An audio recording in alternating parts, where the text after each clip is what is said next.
All right. Well, hey there, folks. Welcome to our table reading for Hook. We're going to be jumping on into it tonight, starting us off as our action description and fairy extraordinaire Tinkerbell. Where's she at? Perfect. Lynne hanging out right down there. I'm going to be taking over the role of Peter. Of course, his mortal adversary, Captain James Hook. That's me. Out right there, of course. His right-hand man, since, he needs one. We have, of course, Smee. There he is. There's Scott hanging out right down there. Now, as the leader of the Lost Boys, Rufio. Where's he hanging out? Curtis hanging out right down there. Oh, I really hope that insult fight is in there. I haven't had a chance to see that far ahead in the script. And joining him with his Lost Boys, we've got Ziggy up top. There we go, played by Johnny. And Ace. Played by George right down there. Fantastic. Now, of course, as Peter's wife, Moira. Here we go. And as their lovely daughter, Maggie. Awesome. Get Shawn hanging out right there. And then, of course, as Granny Wendy, as Granny Wendy's lovely sister, Liza, along with a few other parts. Where's she at? Am I doing Liza too? Yeah. Sorry. Because that was switched. Yeah, sorry. I'm looking at an old list. Yeah, sorry. You're doing Granny Wendy. Forget I said Liza. That's whoever is listed in the thing on Facebook, because I'm not. I'm doing Liza. Yes. Lynne is doing Liza. Bridget's doing Granny Wendy. It's been a day. Okay. So, Liza is the Spartacus of this script. Oh, God. We all just start reading her lines simultaneously. Okay. Well. Aren't we all Liza? In a way. Just a bit. All right. Well, Lynne, take us away. Hook, The Return of the Captain. Story by Jim Hart and Nick Castle. Screenplay by Jim Hart. All children, except one, grow up. James Barrie. To die will be an awfully big adventure. Peter Pan. No little children love me. Captain James Hook. Night, ocean, waters part. A dark brigantine passes on evil parade.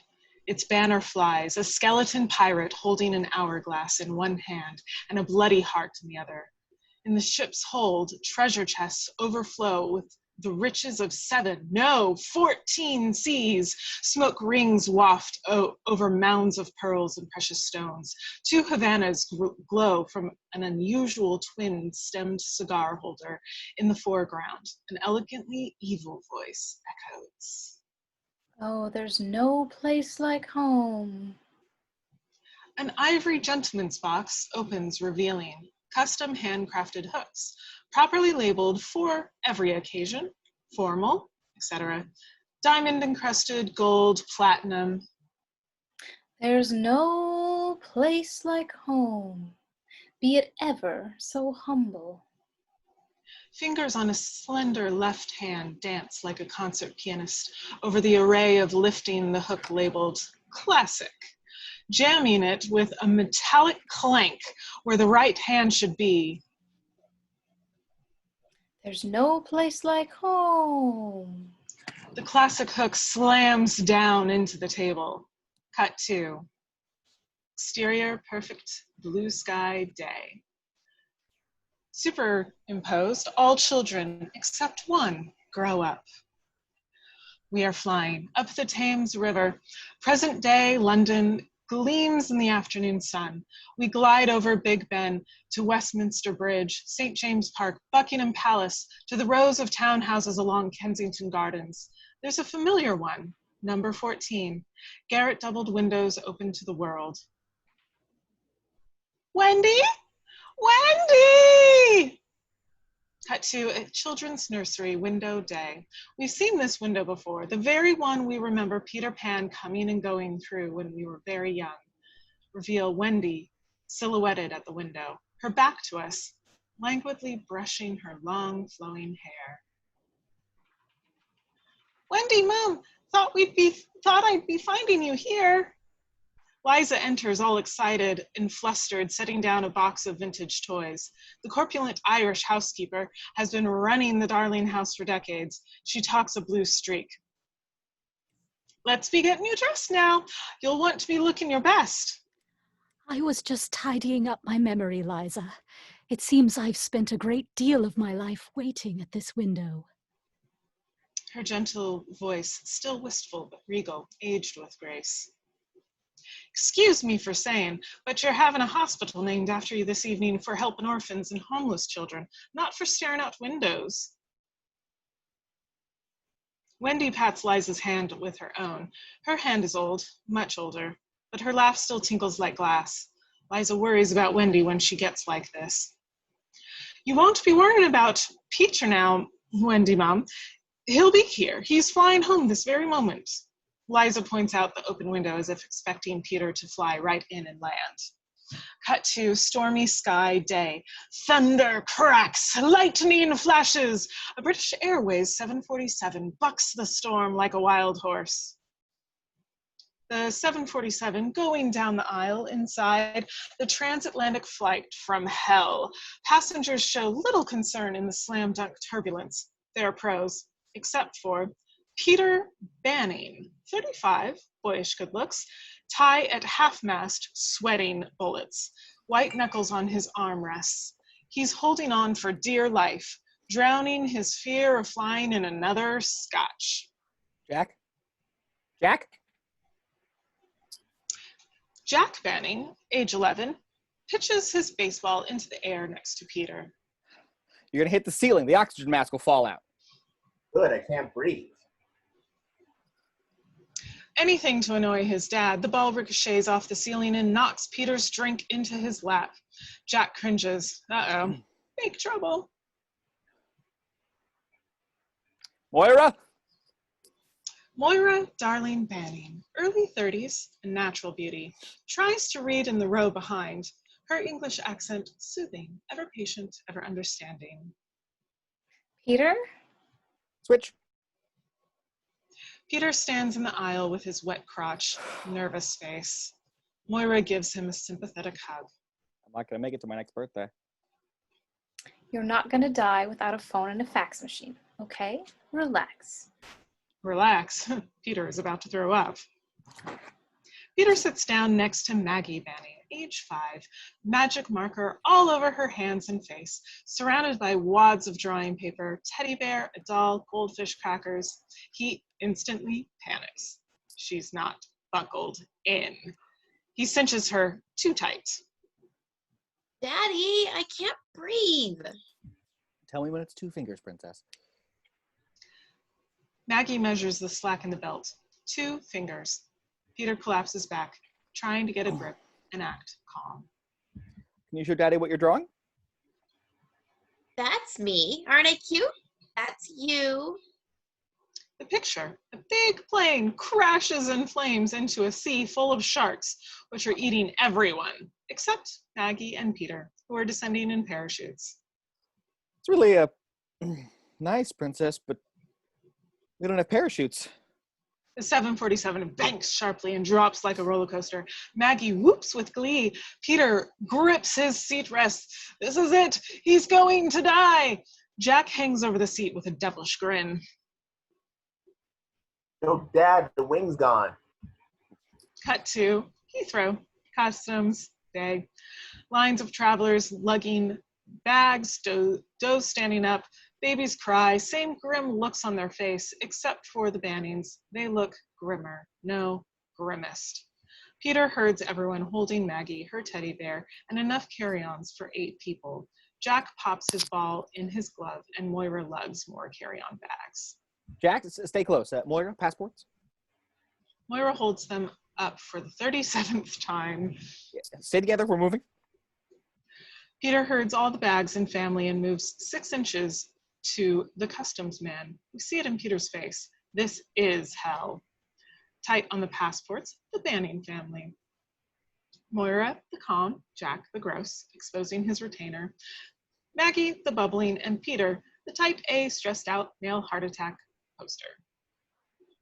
Moira, darling Banning, Jack, Peter Banning, and where is your little girl, Margaret?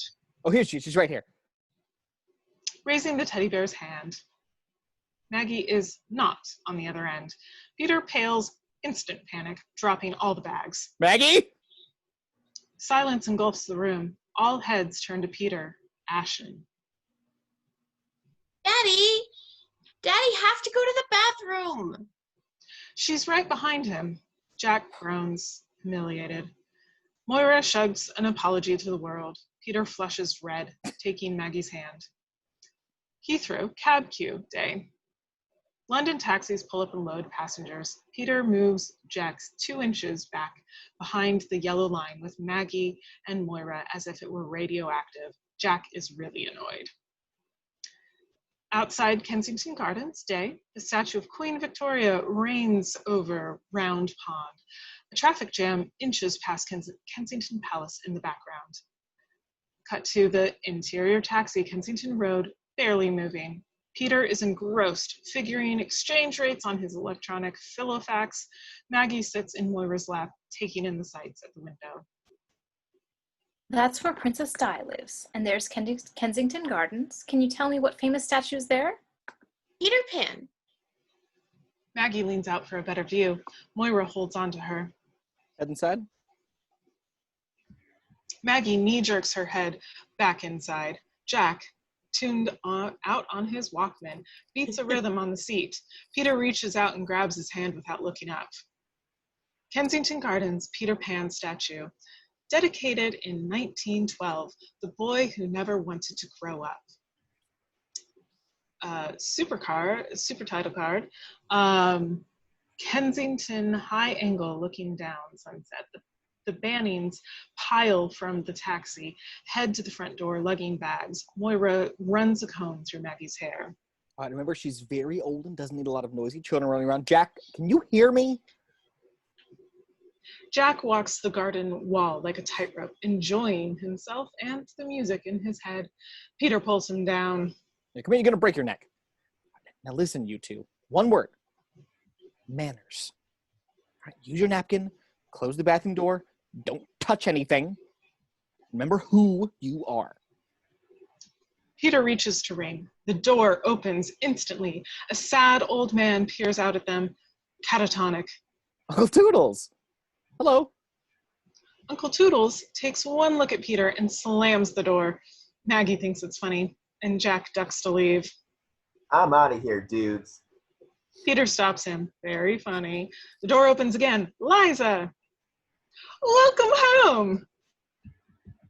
Hugs, squeal, laughter as Liza leads them in. Peter lingers, staring up 5 floors to the nursery window. Is it the height that scares him, or something else?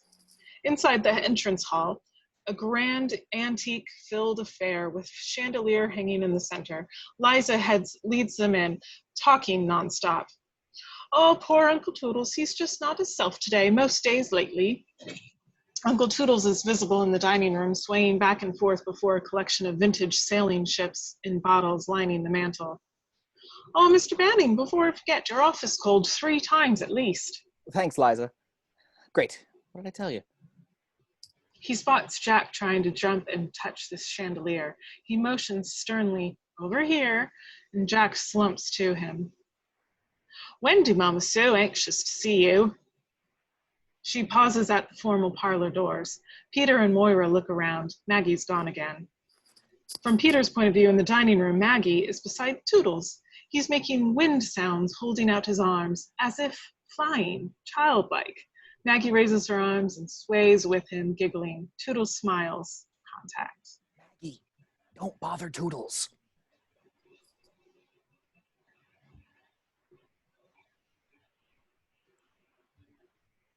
Uncle Toodles is going to teach me to fly.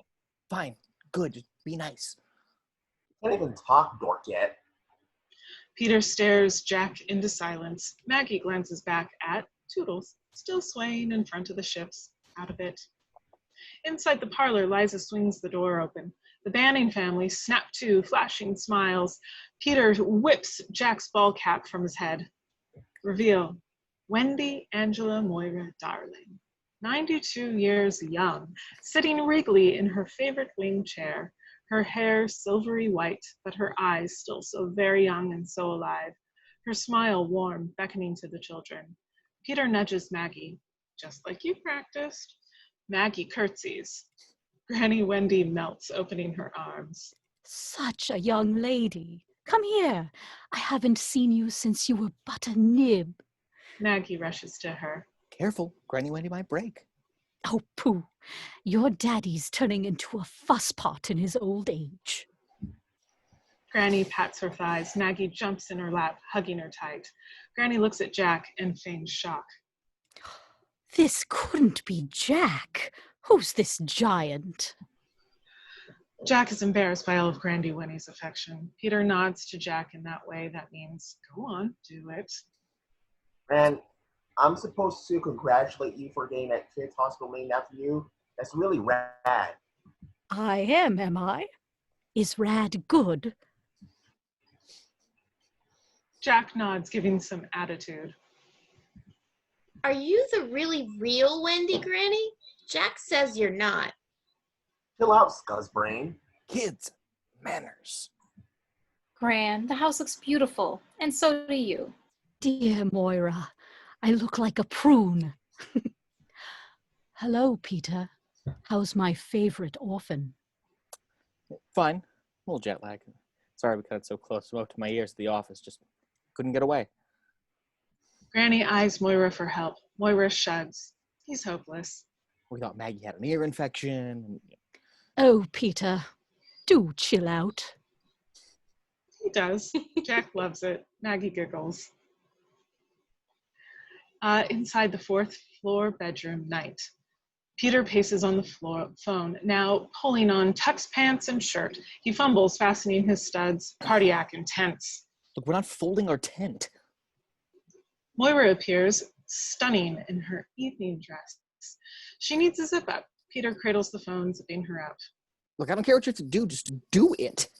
They're going crazy without me there. And we are going crazy with you here.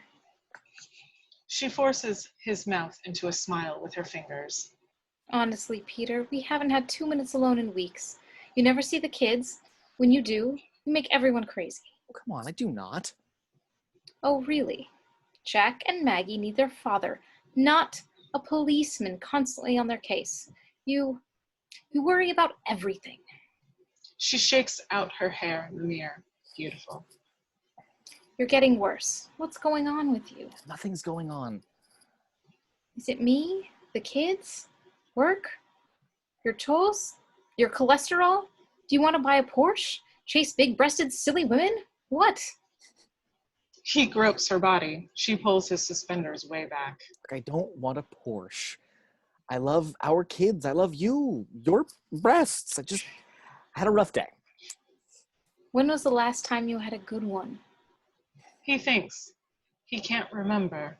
She lets his suspenders fly. Kapow! In the exterior of the nursery window, night, Jack, dressed for bed, hangs out by the open double windows, bored, listening to his Walkman. Every few seconds, he dangles one of Maggie's My Little Ponies out the window and lets it drop, watching it fall. All little children, except one, grow up. Inside the nursery, Granny Wendy is on the floor in her evening finery with Maggie in her lap, reading from a ragged copy of Peter and Wendy, the Wendy girl inside her peeking through. The very doll house from her childhood stands beside them. It's almost a child's room again. Wendy knew that she must grow up. You always know after you are 2. 2 is the beginning of the end. There. I am Wendy, or I was, a long time ago. On the book, the original illustration of Wendy, in her nightgown framed at the nursery window, Maggie is beside herself. And see, that is the same window, and this is the very room where we... Made up. Where we made up bedtime stories about Peter and Neverland and old scary Captain Hook. Mr. Barry, Sir James, our neighbour, took a fancy to my mum and her stories, so he wrote them down, dear me, over 80 years ago. 80 years ago? Did they have TV then? Certainly not, and we ought not to have the telly now. Reading is the window into life. That's why Daddy only lets me watch 2 hours of TV a week. Afraid my eyeballs will get sick and fall out. Bed check in 1 minute, princess. Let's get those body clocks back on schedule. Maggie dives into her kitty bed, giggling that belly laugh that only children can produce. Did you brush your teeth 20 up and 20 down? Whoa, Jack. He lunges, pulling Jack away from the window, slamming it shut, locking the double sashes tight. What have I told you about open windows? Do we have windows at home in New York? Jack sloths into the other kitty bed, hating it. Yeah, they have bars on them. So you won't fall out and Go flat on the sidewalk, Dad? this window is to remain locked for the rest of our visit. Got it? Granny Wendy watches from the door, deeply disturbed. But Daddy, Peter Pan and Tink can't get in. That's enough fairy tales for tonight, princess. Go to sleep. You don't have to believe in the Tooth Fairy and Santa Claus either, but I still love you anyway. Did I say there's no Santa Claus? No, you don't. Granny Wendy laughs through her soothing, glassy tinkle. Your father worries too much about a great too many things. Of course, when I first met him, he couldn't read a word. He didn't even know his name or who his mummy and daddy were. Just a poor little orphan boy he was. That why he grew up to be a lawyer? Your father used to be a very wild and rambunctious child, believe it or not. Jack perks up at the window, suddenly interested. I don't believe it. It's true, Jack. He reminded me so much of the little boy from Neverland. I called him Peter. Your grandparents adopted him with that name and moved to the States. What a wild, mischievous child he was. So full of life. She trails off, lost in the memory. Our daddy? What would you name them now? She visibly flinches as Peter enters, decked in his tux. Granny Wendy, what are you doing on the floor? Do you want to be late for the most important event of your life?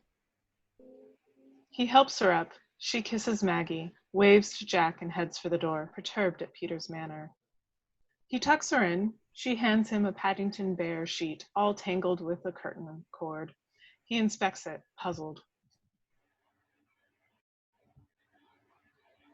Very early before Christmas. It's a parachute, so you won't be scared when we fly. Me and Toodles made it. Thanks, princess. It's really, Santa's not real. You sure better told me before I have children, or they won't get any toys at Christmas. Peter marvels at the mind of his 5-year-old cuddling with her teddy bear. In 10 seconds, she's out cold, asleep. He moves to Jack's bed, both in need of a serious heart-to-heart. Hey, tomorrow we'll go to the Tower of London. What do you say? Have some fun. Yeah, sure. Great. He smooths Jack's hair. He's not connecting, lingering in the face of rejection. He checks the window one last time, turns on the nightlight, and finally leaves. In the hall, Peter exits, leaving the door just ajar, taking one final peek. His kids are safe in bed. He did it. He sags against the wall, a deep sigh of relief, a giant burden of parenthood for the moment relieved. Granny Wendy startles him in the dim light. It's been a long time since I've heard the sounds of children in that room. Before they have to grow up and face the world, I do so miss it. You do? You miss this? Peter is tense again. His momentary relief is gone. Okay, just tell me why my kids wake up in the morning and think it's their job to find ways to get hurt or kill themselves. I feel like I'm in the Secret Service and Jackie and Maggie are both the president. Silence. Granny Wendy stares him right in the eyes. Let them breathe, Peter. Children need to be children. Sometimes adults need to be children too. Hold on, Peter. She's right. Cut to high angle looking down outside at night. Peter helps Granny Wendy and Moira into a stately rolls. He glances up at the window. It's still closed tight. He climbs in. They pull away. Liza waves goodbye with Toodles, his long, sad hangdog face wishing he could go too. Jack appears at the window, unlocks the sash, and opens the double windows wide. He watches them go, defiant. Cut to, outside, the Great Ormond Street Hospital for Children. A stately Victorian structure with a new wing. Applause continues off camera. Inside the hospital, huge banner heralds Sir James M. Barry Foundation and Great Ormond Street Hospital for Children. Honor Wendy. Lord Whitehall, proper Lord Elder Britt, presides at the dais. Millions know the Wendy in Sir James Barrie's classic children's story. At the head table, Wendy looks grand, Moira at her side. But the Wendy we honor tonight, for the past 70 years, has given hope and care and life to hundreds of homeless children and orphans who had no one to call mother but Wendy. Genuine applause erupts from the very British gathering of lords and ladies and honored guests. Wendy beams. Peter paces nervously in the wings, going over his notes, practicing a gracious gesture and delivery. And tonight, we're privileged to hear from a number of Wendy's lost boys and girls. First, from the United States, Mr. Peter Banning. Moira and Wendy applaud proudly as Peter struggles at the dais, finding unexpected emotions as he speaks. Lord Whitehall, honored guests, Wendy. She calls me her favorite orphan. Why? I'll never know. I was half-starved, nearly frozen to death, and couldn't remember my name when she brought me here to the Great Ormond Hospital. She honored me with the nickname Peter. I'm even more honored to be married to her great-granddaughter, Moira Darling Banning, my wonderful wife and mother of our two children, Jack and Margaret, who, if they don't want a one-way tour of the London Dungeon, are at our home at Grand's fast asleep. Highlight laughter around. Moira flushes. Oh, Peter. Intercut the nursery at the same time. Jack is buried under his covers. Maggie is sprawled half off the bed. The view glides to the window. Lights sparkle outside. Music dances. Fairies? UFOs? Pan? Downstairs, Tootle sways on his unseen ocean before the ship models. He stops, sensing something. Back to Peter. Please, stand up if your lives were changed by this woman. Stand up. Across the audience, a ripple, then a wave. Men and women, the once abandoned, rise in silent tribute to Granny Wendy, visibly moved to tears of pride and joy. Applause rises to intercut the nursery. The shutters blow open, curtains billow, a cold, icy wind swirls in with driving rain. The music stabs.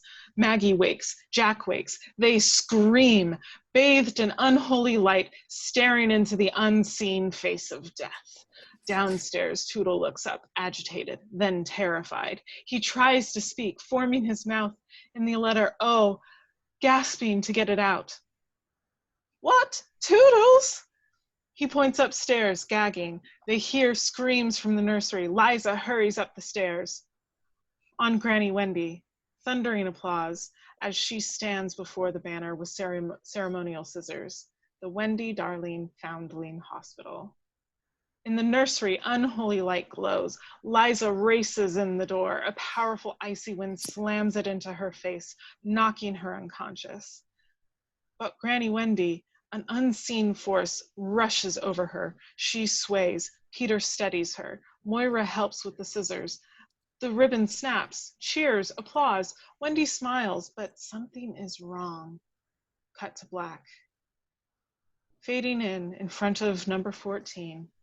The Rolls-Royce stops. Peter and Moira step out, both enjoying themselves for the first time in a while.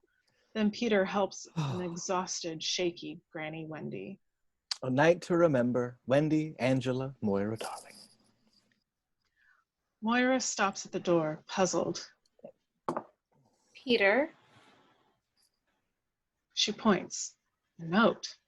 stuck to the door with a strange dagger, addressed simply to Peter. He looks at it. What is it? Opens it. Calligraphy.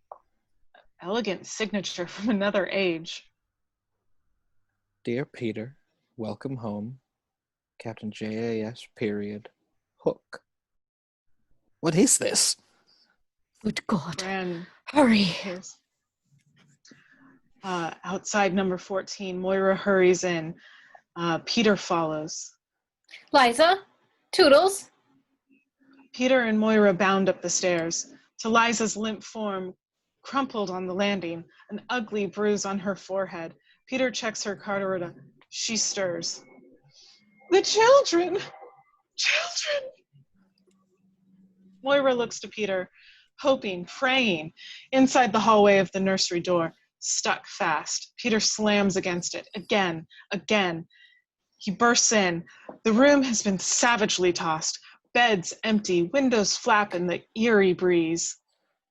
Moira enters. She swallows her cries, horrified. She races out, her calls echoing through the house. Jack!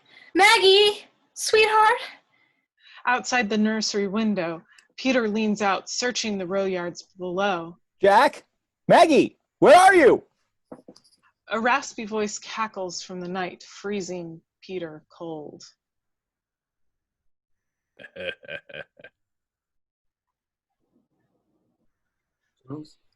Yeah.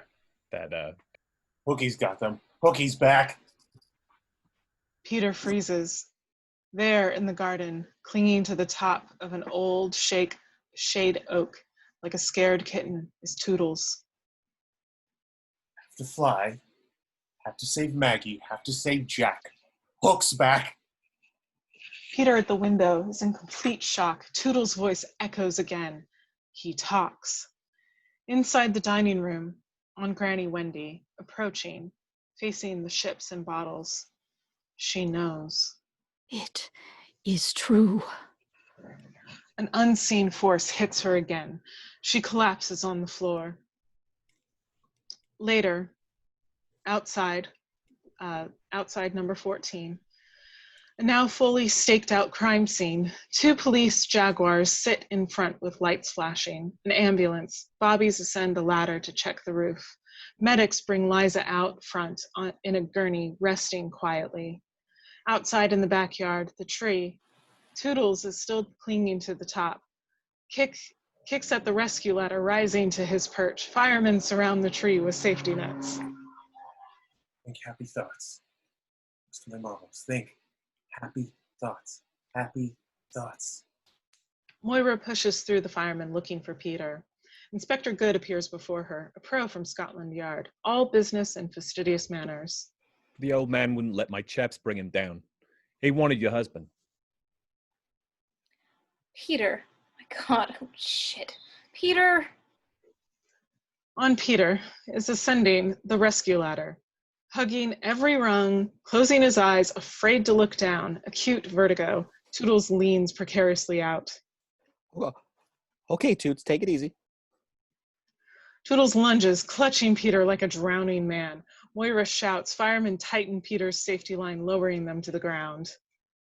Peter and Toodles descending. Tears stream down Toodles' craggy face. Bravado gone. I forgot how to fly. We all forget when we grow up. All forget. Toodles, what happened? Where are Jack and Maggie? Just keep talking, okay? Just tell me, Toots. Where are they?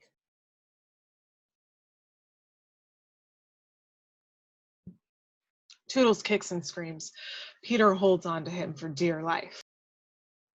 You have to fly. You have to save them. Fly, Peter. Fly. They touch down. Toodles subsides, catatonic again. Medics sit him down in a chair, checking his vitals. Peter pities the crazy old man at the end of his life. Inspector Good shakes his head in sympathy. Moira rushes to Peter, both shell-shocked. Poor Toodles. Oh, Peter. Gran's regained consciousness. She has a concussion. Mild, not serious, but she refuses to go to the hospital. Cut to inside Granny Wendy's first floor bedroom. She slowly opens her eyes. Peter and Moira hover over her. The young doctor tends. Liza? It's Moira. Liza's going to be fine. The children. Moira grips Peter, trying not to break down. Gran, Jack and Maggie, the police are doing everything. I want everybody to leave. Leave! The doctor indicates they should go. Peter guides Moira out. Wendy tugs his arm. Peter, you stay. Peter looks to Moira. Moira kisses him and leaves. They're alone. Wendy points to the ragged copy of Peter and Wendy on her nightstand. Hand me my book, please. What is going on, Gran? She shushes him, taking the old bound book from him. Patience was never one of your virtues. You must trust me with all your heart, for you will surely think me insane. I knew something was wrong tonight. I felt a chill I haven't had since I was a young girl. Peter, I know what has happened to your children has to do with who and what you are. She starts to nod off, drifting. Peter takes her hand. Gran, what are you saying? What? You don't remember. Your memory was completely blank each spring you returned to see me. She caresses his hand tenderly, adopting the motions and voice of Wendy the girl. I was special when I was young. No other girl had your favor the way I did. A blessing or a curse, I don't know. I begged you to stay when Mother and Father adopted Toodles and the other boys. But you were afraid to grow up and be a man, and go to an office and learn solemn things. He knows Gran is delirious. She has to be. She has to be. Oh, I half expected you to alight on the church and forbid the vows on my wedding day. I wore a pink satin sash, but you didn't come. I couldn't have you. When you were ready, I was too old. So was my daughter, Margaret and Jane. You chose the best, Moira. You just relax. I'll get her.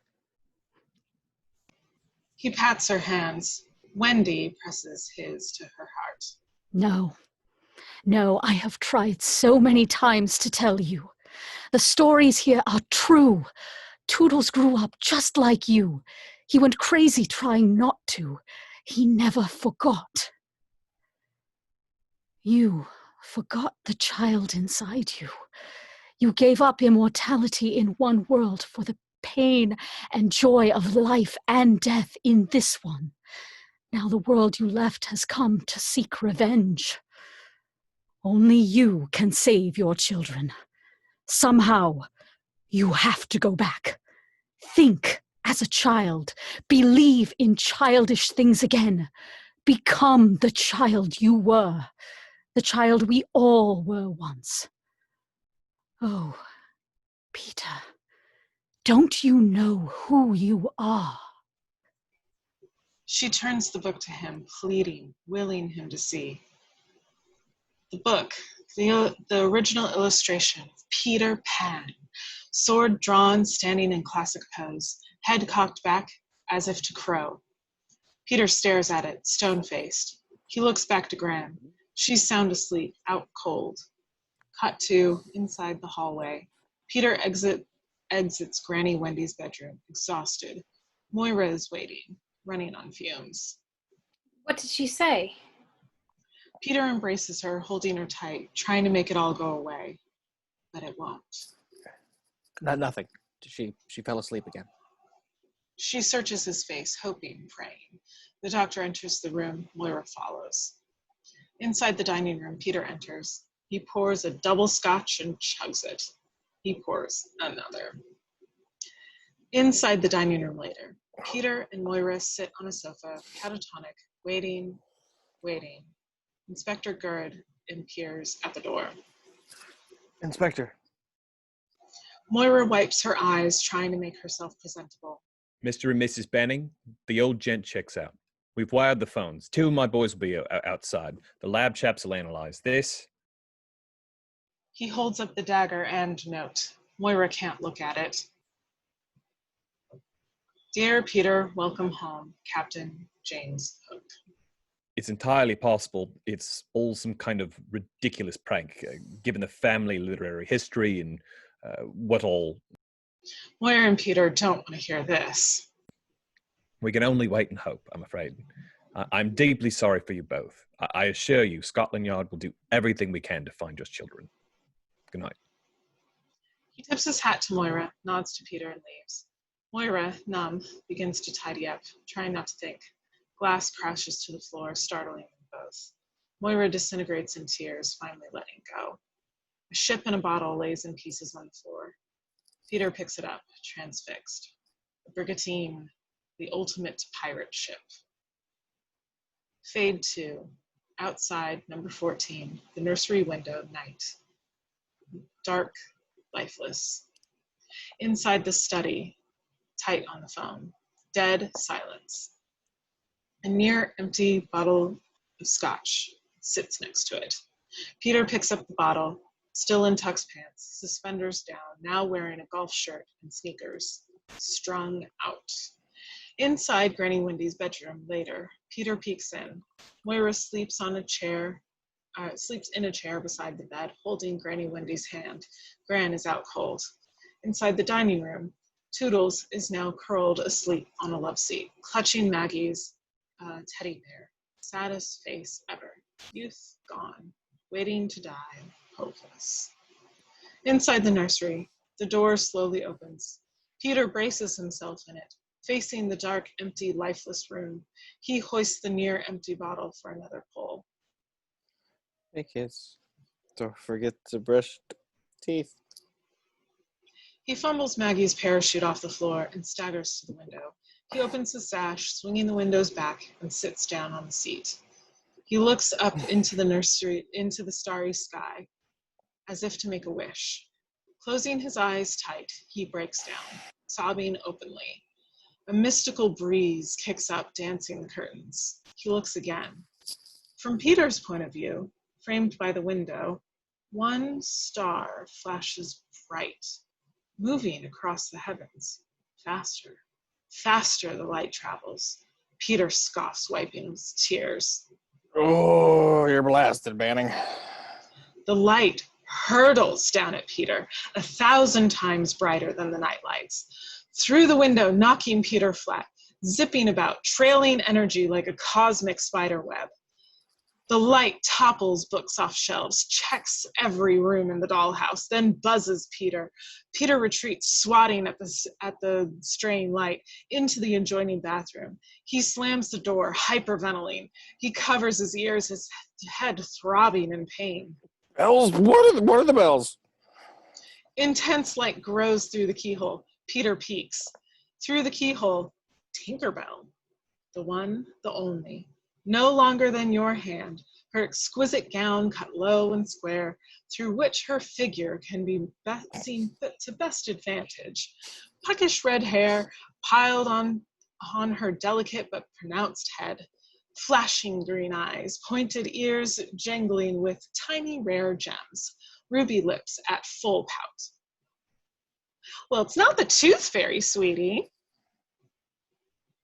A talking fairy? Yeah. On Tink, feisty, sexy. The class of Kate Hepburn, the sass of Vivian Lee, with a large helping of Carol Lombard. She paces in midair, major pixie huff. I'm a pixie, or can't you tell the difference anymore? I don't know any pixies. I don't believe in the fairies, do you? Inside the dollhouse, Tink rummages with the contents of a tiny fridge in the kitchen. None of the food is real, and she is starving. You know, every time a child says, I do not believe in fairies, there's a fairy somewhere that falls down dead. I do not believe in fairies! A horrendous gagging shriek, a thunderous crash. Inside the bedroom, Peter peeks in. He tries to focus through his inebriated state. The dollhouse capsized on the floor like a mini earthquake. Tink lays sprawled under the tiny sofa, doing her best to Miss Scarlet, her light flickering weak. She sneaks a peek as Peter wobbles to her. Oh my God, I think I killed it. You do believe. You do believe. I didn't say that. You did too. Now, clap your hands. Clap. It's the only way to save me. Clap, Peter. Clap. Okay, I'm clapping. Just stop the ringing. You didn't really mean it. And me, the most important fairy in your whole life? Tink sits up, livid. She straightens her gown, shaking herself all over, and huffs away through the debris. You're scum, Peter Pan. No card, no letter all these years, leaving me for that Wendy ditz. What's she got that I haven't have? Seething, she poses in her mini body next to Maggie's Barbie doll. Seeing the competition, Tink rips Barbie's head off. I don't know for this crap, fairy. He heads for the door, rubbing his temples. Tink swirls around him, checking him out like a mad doctor. Teeth, throat, flab on his belly. You used to call me Tink. You never talked caca. Look at you. You're not the Pan who walked out on me. Is this what happens when you grow up? You're really out of shape. What are these? Gross. Yuck. Pulling at his flab. Look at those buns. How do you expect to fly with those? You used to have great buns. Ah, you shave? Tink shrinks back in horror. See, I'm not Peter Pan. Tink releases him, checking her nails in the moonlight. Oh, fine then. Who's going to fight Captain Hook in the ultimate duel between good and evil and save your kids? Who? Not me. No way. Peter sobers for a millisecond, staring hard at the fairy before him, trying desperately to get her in focus. Captain Hook? How do you know about my kids? Everybody knows Hook's got your kids, Peter. He's waiting for you. Why else would I be here? I've got a life. She splashes Peter with fairy dust. He grimaces, sputtering, spewing, then marvels at himself, glowing like a giant firefly, turning his golden hands in wonder. Tink yanks him by the ear towards the window. Oh, where are we going? Second to the right, and straight on till morning. Do I have to draw you a picture? Neverland, remember? Crowds are terrible there in the summer. You stand in line for hours, get all the good rides, and... Outside the nursery window, Tink coaxes him out on the ledge. He's very shaky, tangled in Maggie's parachute. We don't have rides in Neverland. Grown-ups don't believe it exists. It's a stage or a syndrome or a delusion with no sensory or objective evidence. That's a crock. Adults just can't cope. Let's fly! Fly? Oh, no, I'm afraid of heights, no. You forgot that too?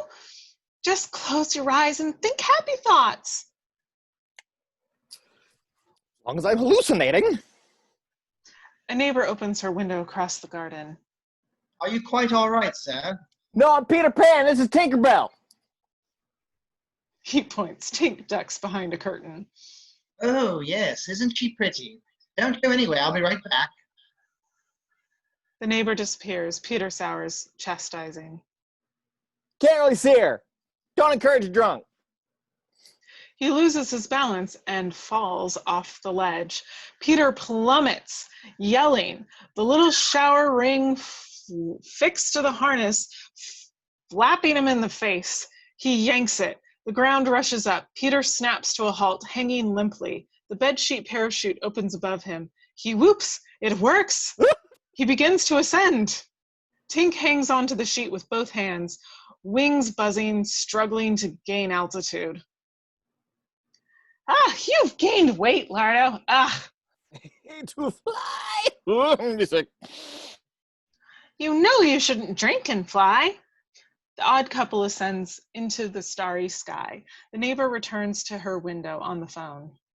Yes, another one. He's out on the ledge. The ledge, empty. She looks down, nothing. She looks to the nursery window, suddenly startled. Toodles is there. Staring up at the sky, two bobbies hurry into the backyard. Here now, what's all this? The neighbor points to Toodles, smiling. Hope has returned. He points at the sky. Everyone looks up. A shooting star lights the universe for a flash, mythic, following the shooting star into darkness. Cut to black and fade in. The next morning, sky, looking up. True blue, almost too perfect. Gulls cry. Outside in the forest, looking down, a familiar bedsheet is tangled in a tall tree, a grassy knoll, lush, manicured. Peter, sprawled, lifeless. The view descends right to his face, no vital signs. Whispers off camera. A grimy boy's hand checks Peter's pockets, a tattooed mermaid visible on the dirty forearm. Is he dead? Another dirty hand drops a tarantula on Peter's chest. It trembles up his neck and disappears. Peter doesn't move. Yep, he's dead. I got dibs on his shoes. I got dibs. Ziggy's chubby hands slowly untie Peter's sneaker. More dirty hands inspect and poke at him, checking his teeth. One tries to pull Peter's wedding ring off, stuck. Big hunting knife poised to cutting off Peter's finger. Peter snorts. All hands disappear. Feet scurry about. We hear, shh, whispers. Shut up, I saw him first. Jack, Maggie, run. The groans of a bad night. His eyes pop open. The bright sun hurts like hell. This is not bad. He sits up. Bad idea. His eyes roll up. He falls back, clutching his head. Tongue. Oh, weird dream. He sits up ever so slowly, fingers pressed to his temples, turning his whole body instead of his neck to check out his surroundings.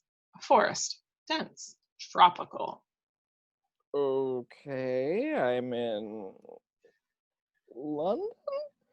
Hyde Park? I gotta get back to Gran? Mumbling, he negotiates a painstaking process to stand up. Joints stiff, muscle aches, throbbing head, finally balancing like a windsurfer trying to find his tack. He tries to take a step, but it's too scary. Mm-hmm. Feet pad through the trees. Strange birds call. Hello? His own voice hurts his head. We hear animals and creatures answer with horrible screeches and roars. Peter reacts, clutching his head. He manages to take some old man steps towards the tree. Whooshes. A rope snare cinches his left foot, jerking him upside down into the air. From his point of view, upside down, twisting, street kids rush from the trees, yelling, pounding with primitive but sophisticated weapons, slingshots with scopes, jabbing him, making rude gestures, young savages, lord of the burbs. Their garb from many times and many places, painted faces, painted hair, a necklace of teeth, earrings, your worst Dickens rock and roll nightmare. The Lost Boys? Somebody help, I'm being mugged! Somebody help, I'm being mugged. The Lost Boys mimic his cry, laughing derisively. Help, police! Help, police! Rufio pushes through. Police? We ain't got no stinking police. A melting pot kid, about 14, wild dark braids, flashing dark eyes, worn leathers, wristbands made of human gold teeth. Ziggy, the squared off barefoot one with the puckish face, freckles, chubby arms, and flaming red hair, gives Peter another push. I caught him, Rufio. I did, stinko pirate. Rufio pops Ziggy's nose between his fingers like a gun.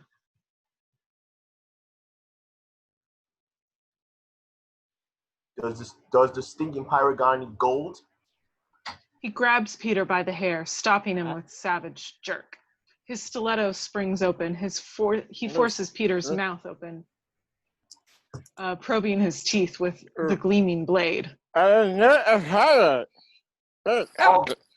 All grown-ups are scum pirates. I'm a lawyer. The boys shrink back, appalled. That's worse, man. Kill the lawyer. I'm not that kind of lawyer. Ace the kids with the mermaid tattoo, long hair, buckskins, and crocodile vestments, spins Peter on the rope. Me first. No fair. You went last time. The boys load their bows and slingshots, ready spears. Okay, this is a bad dream, and it's time to wake up right now. All right. 1, 2. They all count with him. 3, 3, 3, 3, 3, 3. The Lost Boys fire. A hail of projectiles fill the air. A flash of light zooms from the sky, severing the rope. Peter crashes to the ground. The fusillade of darts and arrows dissect the foliage and trees behind him. A familiar voice booms. Just what do you think you're doing? Peter sits up, rattled, watching the unbelievable scene before him, completely aghast. Tink flits back and forth, pulling ears, knocking weapons down, wagging her finger in their face, kicking Ace's butt with her fairy feet, poking Ziggy in the eyes. Don't you know who that is? Do you know who you're shooting at? You silly asses, that's Peter Pan! Everyone freezes. The name whispers through the boys. Peter Pan? Pan's back? They all move to Peter, sitting there on his bum, having a very animated conversation with himself, occasionally acknowledging their presence. I'm asleep, so I'm not dreaming. I'm Tinkerbell. I'm the Lost Boys in Neverland. Ziggy looks him up and down, awe and wonder. Other boys crowd around, whispering, "It's Peter. He came back." Peter, you promise you never grow up. Never grow up. Peter shoos Zig back like an annoyed parent. Come on, he looks awful. He's fat. He's old. Peter reacts, sucking in his tummy, resenting old. You think this guy's gonna make peace with Princess T's gang of natives and lead us all against Captain Hook? The Lost Boys rumble in disagreement. Huh, look at him. He drools. If that's Princess T will kill him first, then all us. Forget about Hook. Rufio's right, Tink. How are we supposed to fight Hook with him? You sure you got the right Peter? Tink hovers in front of Peter, pleading her case. Peter swats at her like a mosquito. Do you think I'd risk this face to go to their world to get the wrong one? Tell me, do you? He married Wendy's great-granddaughter. He has a family, a mortgage, a few extra pounds, but he's still our Pan. Married? Kids? Ugh, boogers! And Hook's kidnapped him. We've got to help Peter save his kids. Got it? Okay, let's see him fly. Or die. We're still working on that part. Rufio laughs derisively. He's just out of practice. I can teach him. He'll fly and fight just like the old Peter. He just forgot. We have to make him remember. Ace, you can handle a sword. Teach him. It'll come back to him. He's just rusty. Rufio yanks Ace by the hair, reminding him who's boss. Rusty? The guy's junk.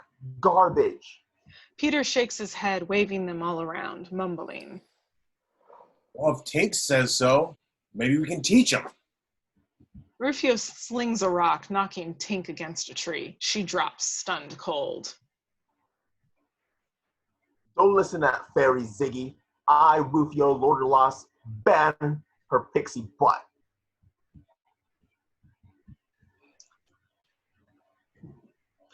Peter stands dusting off his tux pants, his golf shirt, albeit tattered and torn. He's calm, resolute. I figured it out. This is what insanity is. I'm lying in the hospital in a coma. This is what happens in one.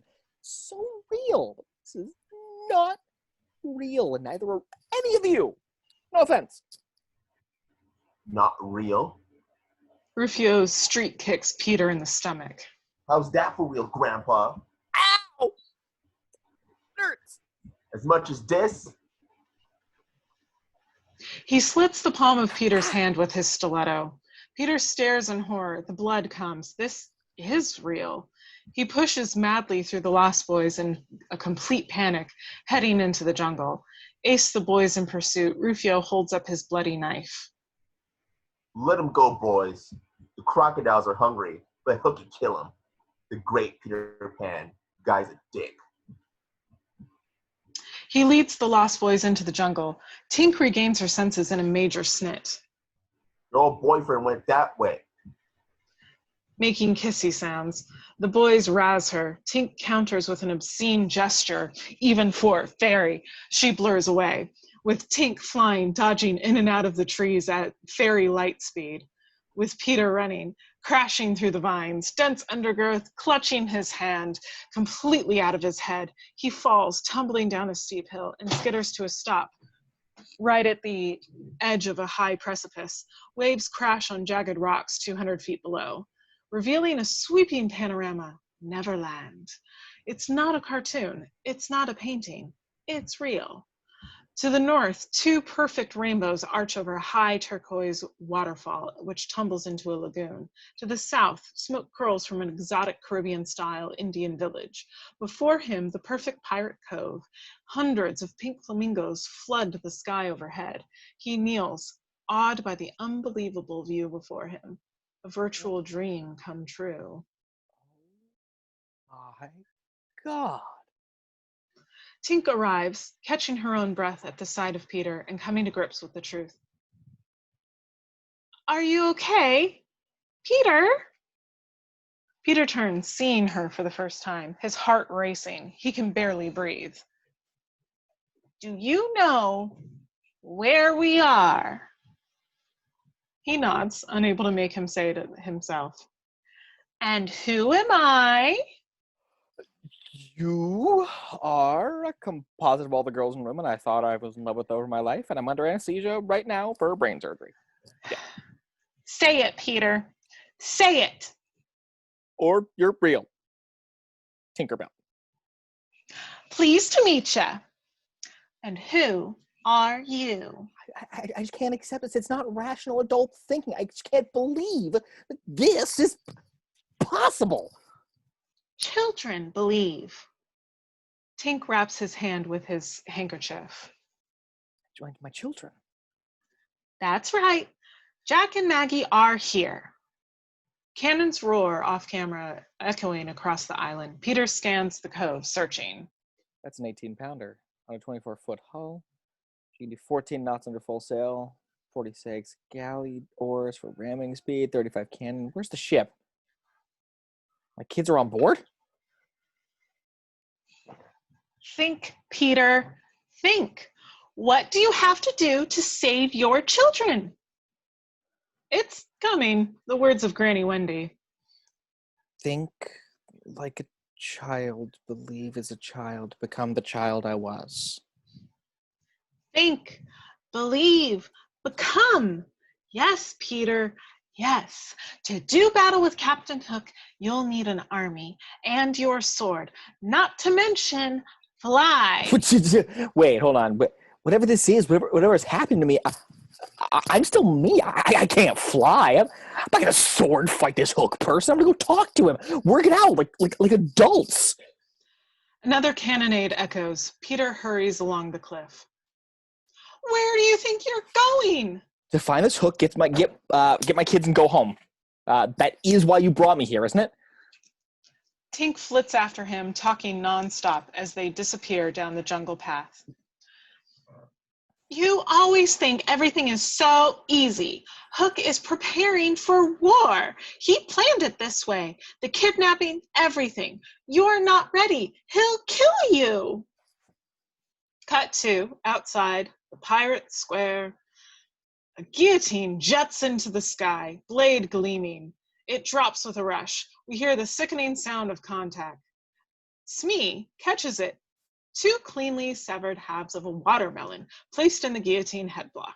A small bowling ball of a man with John Lennon glasses and wiry hair bulging from under his hat, eats ravenously and spitting seeds. And a line of slaves carrying supplies to a launch at a dock. Most are kids. The rest, Malaysian and South American Indians. Oh boy. Bill Jukes, a big African pirate tattooed all over, cracks a mean whip, driving the slaves harder. Outside the edge of the pirate town, Peter appears down the path. He slows at the sights and masses of pirates. The urgency of battle preparations can be seen everywhere. Peter heads into the square like he's going to the bank. Tink yanks his suspenders, pulling him back out of sight. Outside of an outbuilding, Peter lands against a pile of mangoes. Tink's innocent. Where do you think you're going? Are all adults as dumb as you? Do you want to talk to Hook, do you? Or see your kids? Get a grip, Peter. All those pirates are getting ready for your arrival, the Great Pan. She looks him up and down, disgusted. Now look at you. You've got a little horsey on your shirt. You'll get 2 feet in that outfit. I've had just about enough of this. Peter dusts his horsey, smooths his hair, and disappears around the corner. Tink leans against the wall, checking her nails, cursing in fairy speak. 1 second later, Peter digs back around the corner, running for his life. A big, ugly pirate right behind him, slashing the air with his wide cutlass. Tink lets Peter pass. Nonplussed, she sticks her dainty foot out in direction of the path of the pirate, and he trips. Tink snatches his hat, he smacks head on into a brick wall. Cut to Peter the pirate peeks around the corner, wearing the pirate's outfit. Even the eye patch. Tink peeks from the brim of the pirate's hat. You look good. I look stupid. Where do we go? Tink points towards the docks. Following Peter and Tink in his hat, the throng headed toward a launch at the dock. Loosen up, swagger. He's stiff, uncomfortable, pulling at his pirate pants, his eye patch causing him to bump into pirates and things. Pirates sharpen cutlasses on sparkling griststones and stack muskets on racks. More drinks, flaming rum. One pirate's face catches on fire. Others laugh and point. Peter takes in the 30-foot-long stuffed crocodile hanging above a sleazy bar aptly named Le Croc, the remains of a human right hand stuck in its jaws. So that's what happened to the ticking croc. They reach the dock. Slaves hoist a new cannon into gigs at the pier. Slaves roll barrels on deck under Bill Juke's whip. They're just children. Hook's a scummy slaver. He makes a fortune selling lost kids and Indians. Peter reacts. Any of them could be his children. He marches up the gangway onto the launch. The view climbs, revealing Hook's sleek, dark brig. At anchor in the cove, a rakish-looking craft foul to the hull. 2 bodies swing from the bowsprit. Voices roar from the ship like a football game. Hook, Hook, Hook, Hook. Back to Peter, rocked by the vision, the same evil craft floating in a bottle back in Peter's other life. Hook's flag is a cadaverous pirate holding an hourglass in one hand and a bloody heart in the other. The chants grow louder. Outside ship's Hook on the main deck, jammed with pirates up and down the gang walls, hanging from riggings, filling the decks, stomping, clapping, just like a rock concert. The chant is deafening. Hook, Hook, Hook, Hook, Hook, Hook. Inside Hook's great cabin, lavishly appointed, art treasures. His great sword hangs on a statue by Michelangelo. We see Hook in bits and pieces, like a puzzle being assembled. Never his face. Off camera, we still hear, Hook, Hook, Hook. 2 Indian maidens comb his long raven hair, which is dressed in long curls like black candles, and gives singularly threatening expression to his handsome countenance. Outside on the deck, Peter climbs aboard with other pirates from the launch. He's overwhelmed. Tink gets a bird's eye view riding in Peter's hat. Hook, Hook, Hook, Hook, Hook, Hook. Intercut between Hook and Peter. Hook, a sash of gold and scabbard of silver and emeralds is belted on. His cruel, gleaming, seductive sword sidling erotically into it. Fingers smooth his thin mustache. 2 cigars glow in his double holder. Peter, stadium-style pirate wave starts at the bow, rippling towards him. He watches it go by to the stern and back up to the other side. Why did I let you talk me into this? Tink plugs her ears, trying to make the noise stop. Hook, one maiden, proffers the velvet gentleman's box, displayed all the cruel prosthetics and implements. Hook chooses, his voice educated, serpentine. Platinum. Elegant understatement with just the right touch of excess. Hook inserts the platinum claw with a decisive click. He's back to us. He dons his broad black hat. Hook's gleaming black boots ascend the stairs to outside on the quarterdeck. Smee appears first. Good morning, Neverland! Let me introduce to you the one, the only, really true, vilest of the vile, darkest dream of faithful wives and pious women, sleaze of the 7 seas, battered and bad, Captain James Hook! Cannons fire one after another. The great cabin doors fling open. Hook flashes in the bright sun. A cheer erupts like nothing heard since Lawrence of Arabia and Ben-Hur. Reveal Captain Hook. In all his evil splendor, a superstar parading the quarterdeck for all to envy and lust. Barry describes the famed captain perfectly. In the midst of them, the blackest and largest jewel in the setting, James Hook, or as he wrote himself, Jazz Hook. In person, he was cadaverous and black-avised. His eyes were of the blue of the forget-me-not, of profound melancholy, save when he was plunging his hook into you, at which time 2 red spots appeared in them and lit them up horribly. Hook limbers up with his lethal sword. Behold my multitudes of ignorant flotsam. There's not enough brains among you to count successfully from 1 to 2. My body waste inspires more allegiance than the lot of you. I am marooned. Where are you, Pan? Oh, the eternal hell I endure for fame. That glittering bauble, it is mine. Hook bows, a matinee idol taking a curtain call. Tink leans down from the hat right in Peter's face. She doesn't like what she sees. Let's go. Now, okay? Can we go now?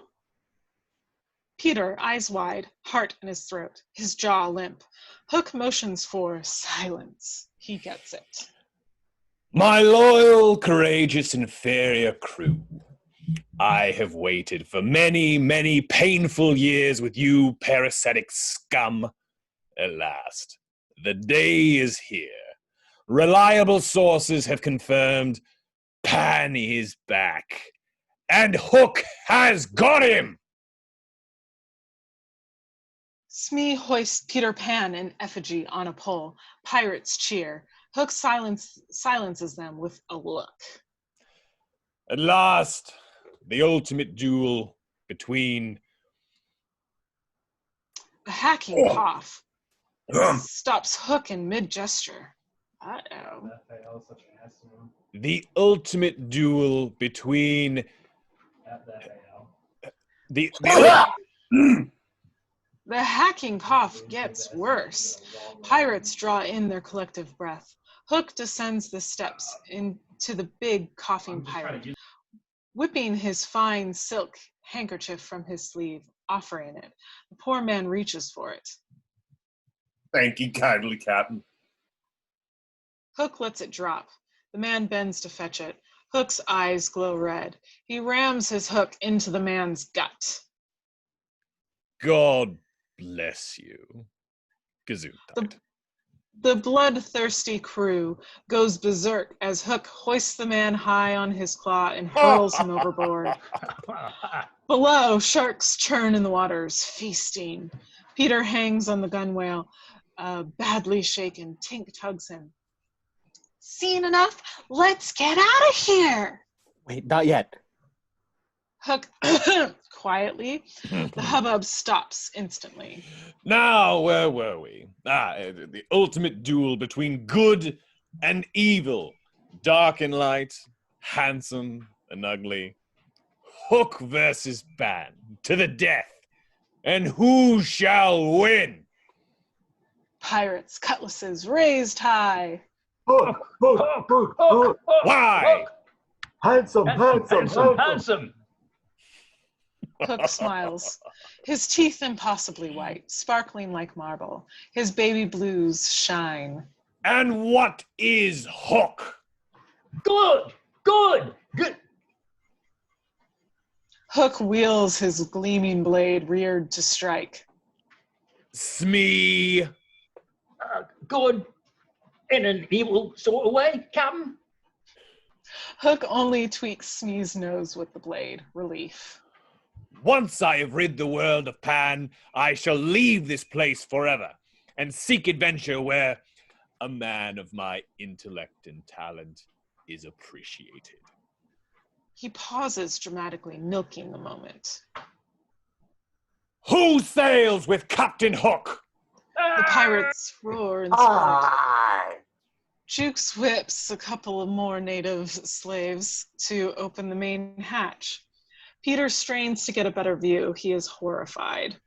Down in the hold, children, scores of them, chained to galley oars, the bright sun causing them to shrink like mice, hands outstretched, begging, pleading for food.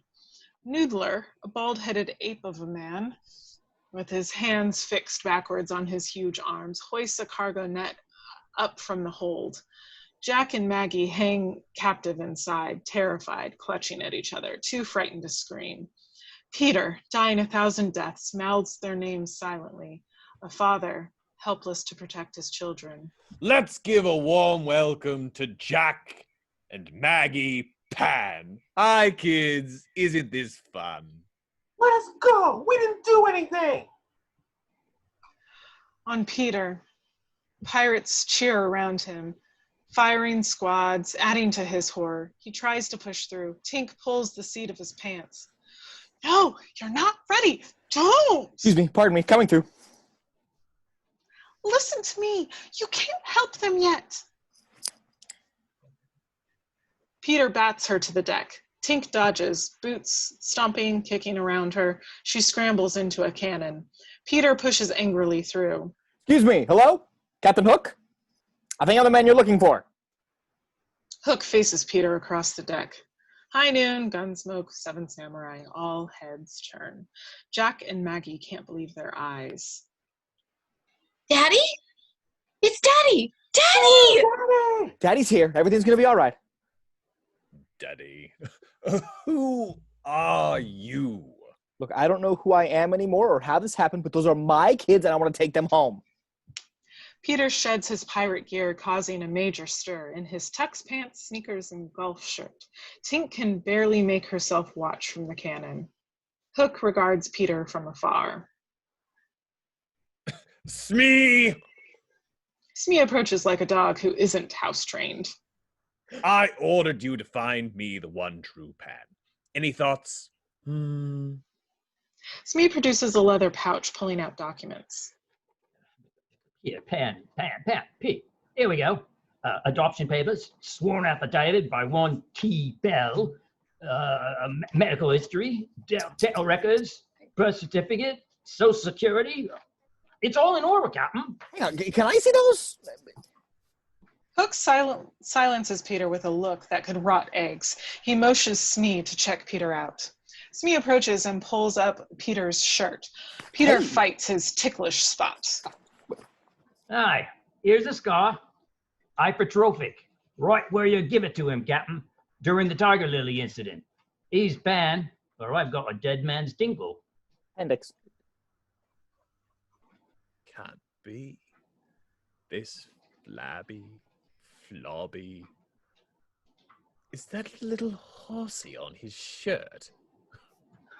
Aye, Captain. A little blue one. Cute little thing. Peter flushes red. Pirates laugh derisively. Hook droops in profound dejection. Hardly the Pan he envisioned. Suddenly, Hook's old evil smile returns. Ha! Up to your old tricks, eh, Pan? You devil, you. Thought you could fool old Hook, huh? Disguise yourself, eh? Trick me. Ha! Stand back, Scugs. Watch out, he'll fly. Ha! Watch him go! Jabbing, feinting, slice in the air, closing the gap between them, trying to draw Peter out. Peter stands motionless. Hook stops, annoyed. Where is your sword? I don't have a sword. Surely you don't expect a man of my breeding and intellect to kill an unarmed fool. Bad form! Hook lunges, running his blade through the hilt of a pirate's sword, and unfortunately through the pirate. Hook flips it through the air at Peter, twanging the blade into the mast beside Peter's head. Jack holds Maggie tight. Tink peeks from the cannon, hands over her eyes. Prepare to die, Peter Pan.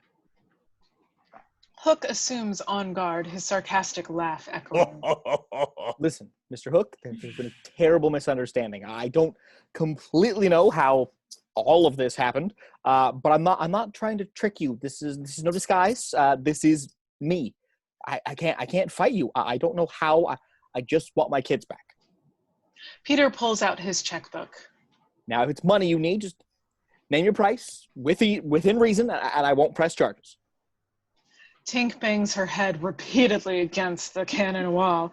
Hook explodes, leaping the final distance between them, impaling the checkbook on his sword. Okay, cash. No problem. I don't have much on me. Is there a cash machine? Hook slams Peter against the mast, the hook at his throat. His blue eyes burn deep red, his voice from the grave. Do you mean to tell me I escaped death by crocodile, waited and suffered years of misery and boredom to this dreadful, awful place? Nothing to do but kill natives, chase dirty little boys, and dally on the beach, all for that special moment in time when I could fulfill my destiny, assume my rightful place in history, and this is my reward? How do you do this to me, Peter? How could you embarrass me so? Hook sags with major disappointment, humiliated. I will not soil my steel with your blood. You wimp. Kill him. Kill him dead. Pirate sees Peter. Smee ties his hands behind him. Wait, you can't do this! Jack shakes the neck, screaming. Maggie convulses tears. Dad, fight! Daddy! Following Peter, pirates prod him with swords and gaffs across the main deck. He stares in horror down a one-way bridge, the plank. This is crazy. Let my kids go. Kill them. Kill them all. Cancel the war. And I never want to hear the name Pan again. Jack and Maggie drop from the net, screaming and kicking right into the arms of Noodler and Jukes. The pirates groan in dejection. Tink zooms from the cannon, buzzing through pirates to Hook, watching on the quarterdeck.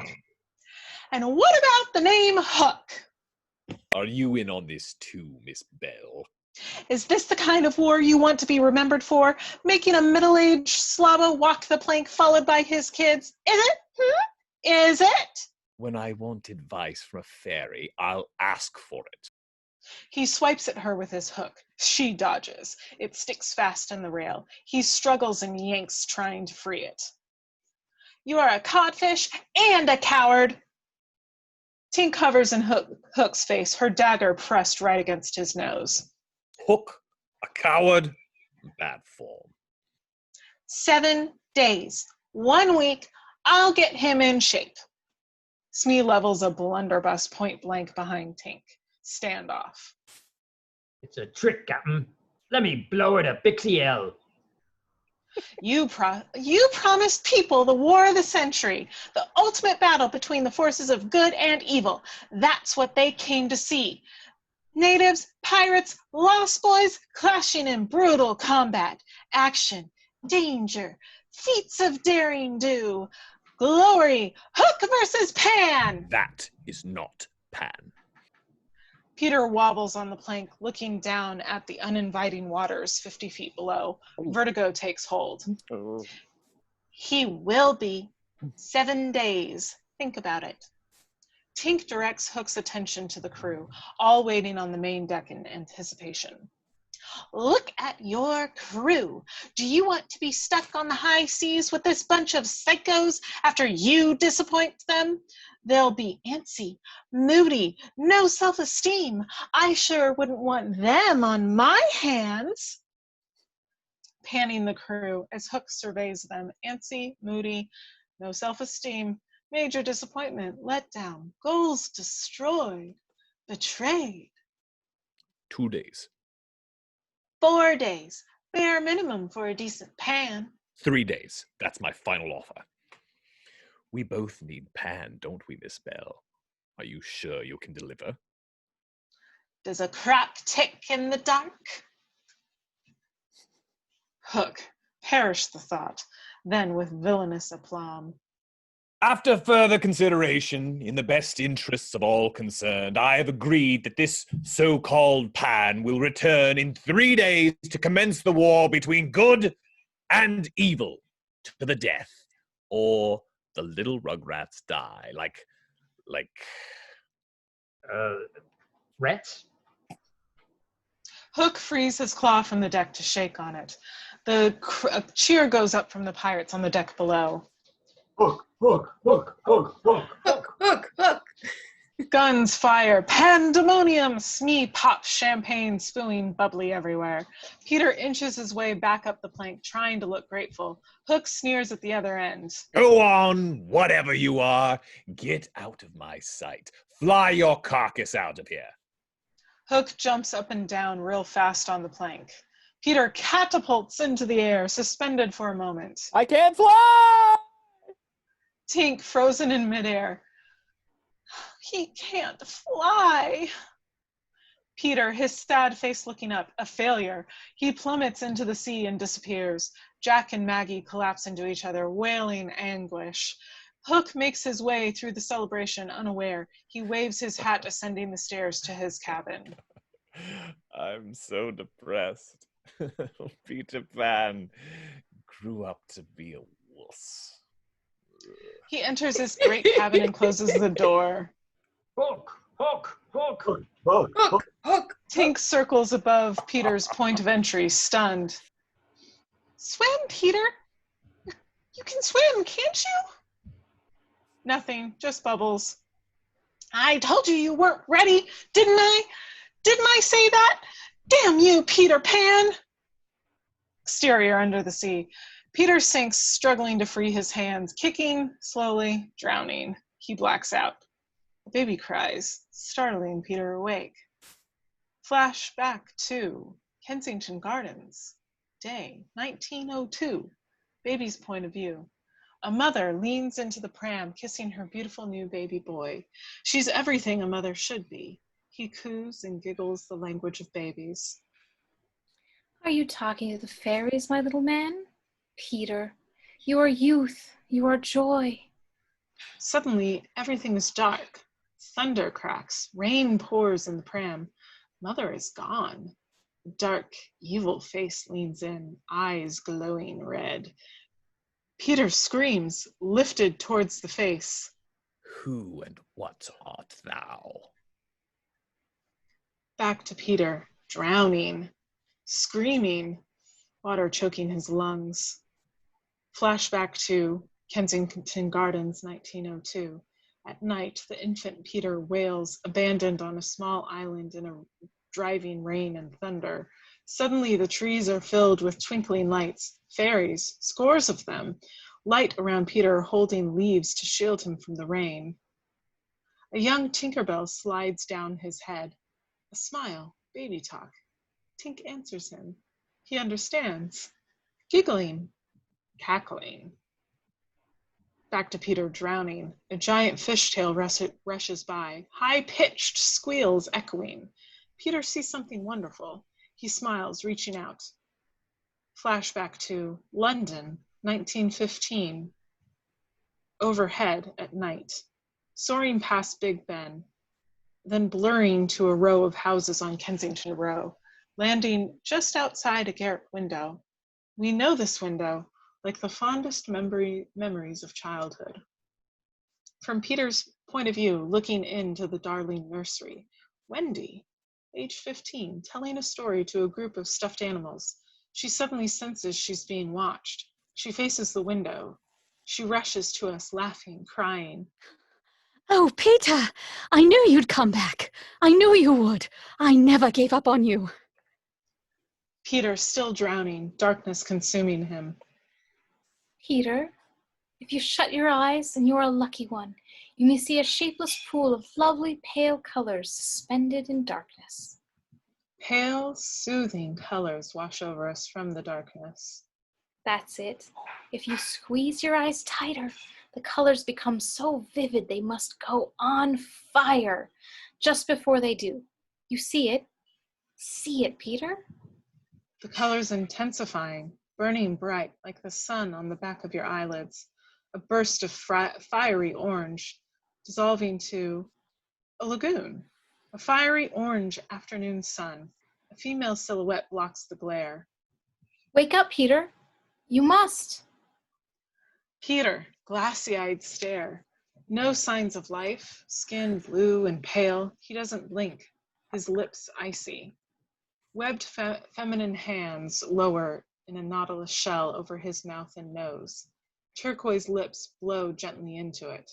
His chest heaves. He coughs up water, gasping for air. Mother? From Peter's point of view, the vivid colors take shape. Angelica, the face of an angel, Una, a husky temptress, and Babs, turquoise lips and flaming orange hair, fawn over him. Their laughter is like tinkling glass. Am I dead? Only if you want to be. He's sprawled on a rock, his legs dangling in turquoise waters, clothes tattered and torn. He sees the maidens from the waist up. It's an ample view. Angelica and Una caress him with languorous strokes. He's embarrassed and aroused. You're safe here, Peter. Forever. You know who I am? The three maidens laugh seductively, nodding in agreement. Oh, don't be silly. Everyone knows Peter Pan. I really am Peter Pan. You are. We should know. We saw what happened. We saved you. Hook's so disgusting. Why didn't you fly away? I can't fly. Yes, you can. No, I don't remember how. Why didn't you fight then? I can't fight. Look at me. I'm old. You're only old if you want to be.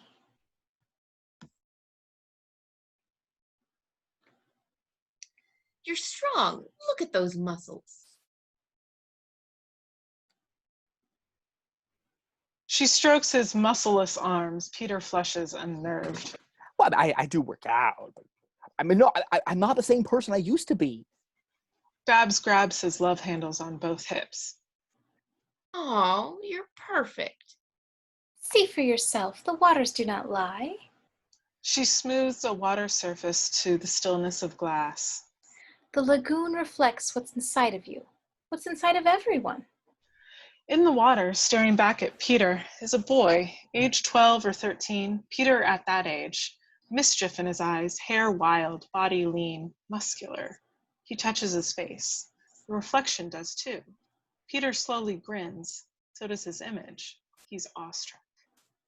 The child is there, Peter. You just have to find it.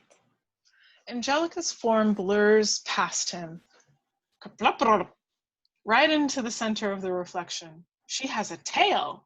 Babs and Una follow. Their sleek fish-tailed forms knife into the water.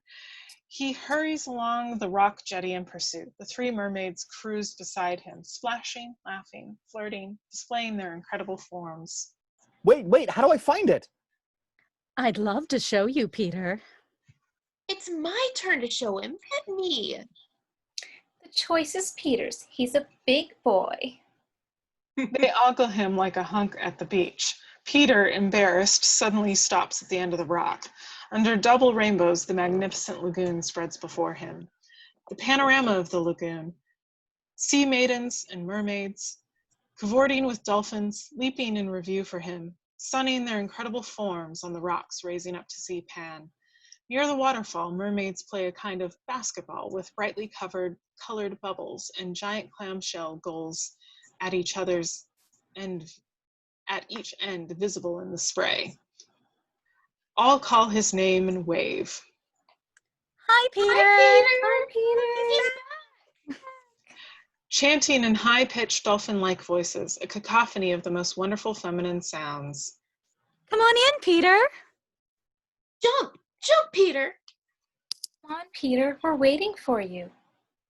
Peter looks around like a 12-year-old kid to see if his parents are watching. He finds us. I think I'm having a happy thought. He leaps, yelling all the way down, a perfect cannonball into the school of adoring mermaids. Cut to Kid Cove Beach, sunset. The Lost Boy camp sits on a bluff, a tangle of haphazard tree houses, rope ladders, and underground hideouts. A two-masted slop that's seen better days rests on launch blocks at the end of the water, haphazard repairs and renovations evident. A nameplate, the Dark Avenger.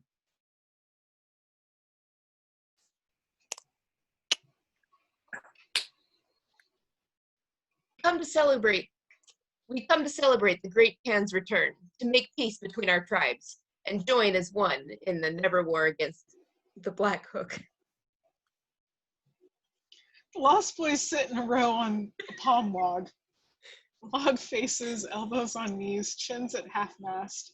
They face Princess T, the sculpted Malaysian and 4 warriors dressed in war gear. But I heard it through the grapevine.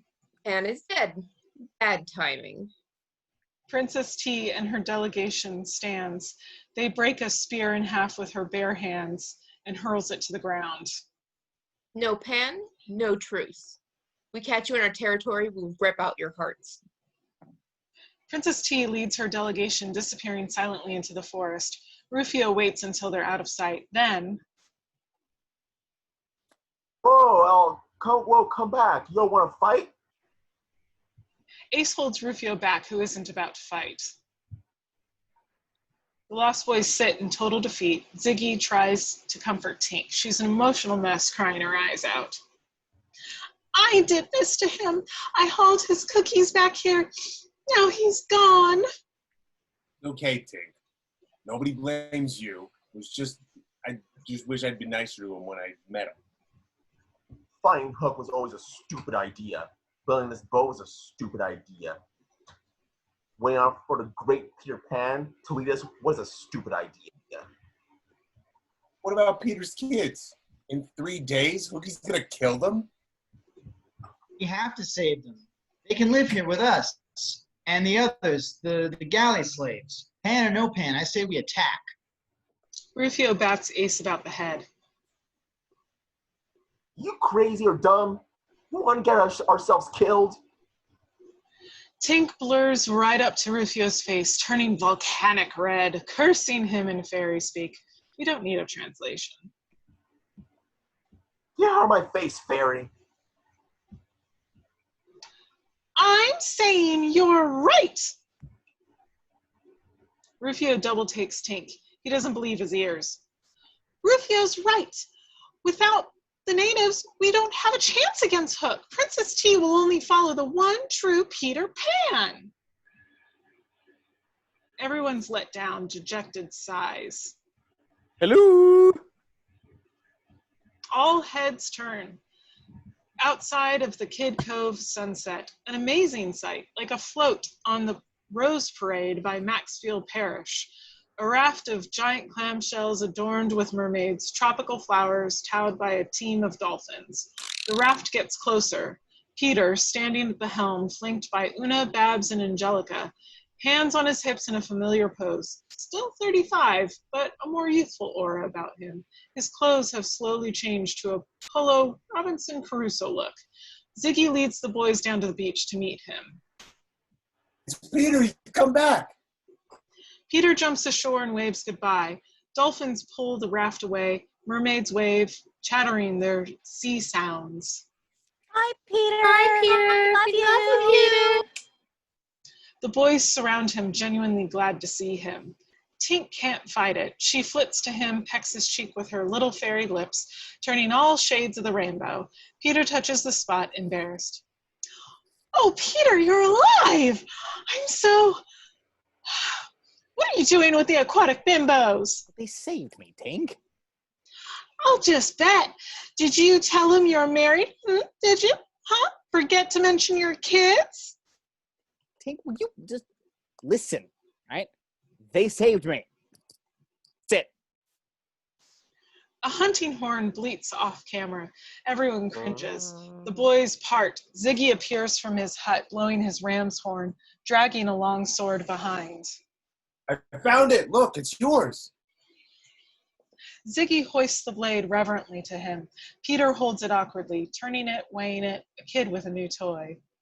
Who gives a shit, man? What can you do, Grandpa, in 3 days? What are you gonna do? Rufio cackles, grabbing his crotch jock style at Peter. Look, I'll do anything to save my kids. If I have to fly, I'll fly. If I have to fight, I'll fight. The boys cheer, beating their weapons, howling, dancing around Peter and Tink. Peter dramatically jerks the heavy sword from the sheath. The sheath goes flying, nearly hitting Rufio, razzing on the sloop. Cut 2, interior Hook's great cabin night. Hook sits alone at the table head, completely depressed. My life is over.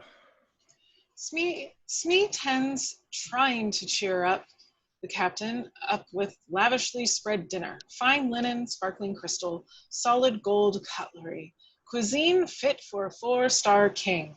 Smee tucks his napkin in for him, decanting the wine. He props a golden fork into Hook's hand and fastens a knife to his hook. Why did I listen to that scheming pixie? Pan's not coming back. She can't change him in 3 days or 3 decades. There's not going to be any war. Cheated from my own destiny by a chicken. All right, Captain. Chicken. Cool or bean. Just like your mum made it. Hook regards the steaming bird before him. With courtly manners, he splays the dressed drum legs, rips off the little booties, and buries his hook deep in its groin, gouging and ripping and disemboweling the carcass with a vengeance until nothing is left but grease. My mum sent me to boarding school. The bitch. Smee eyes Chico. Chico. Not very brushed up on my Italian right now. Chico. The handsome Italian standing guard with Jukes. Big trouble. They back slowly away, seeking cover. Do you know what I hate, Smee? I mean, really hate. I really hate looking forward to something. The planning. Hook rearranges the table. The anticipation. The excitement.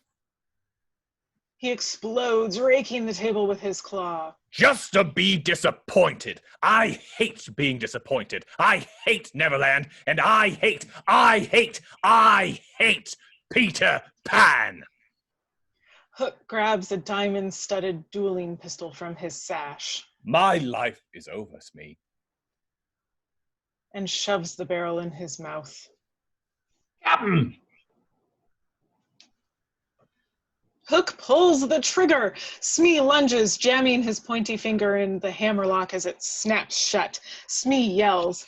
Hook yells, prying Smee's finger loose. He jams the barrel on his nose. Smee grabs the gun with his hands. Hook and Smee wave the gun around at the great cabin. I just want to die. That's not the answer, Captain. Checo and Jukes can't escape the line of fire. Every place they bob and weave and crash and hide, Hook finds them. Hook and Smee pancake the table. Food flies. The gun fires. The cook, wheeling in dessert cart, drops dead in a pile of pastry. A gaping bullet hole in his heart. Oh, look what you've made me do. Who's going to make me creme brulee now? I can't go on like this. No dessert.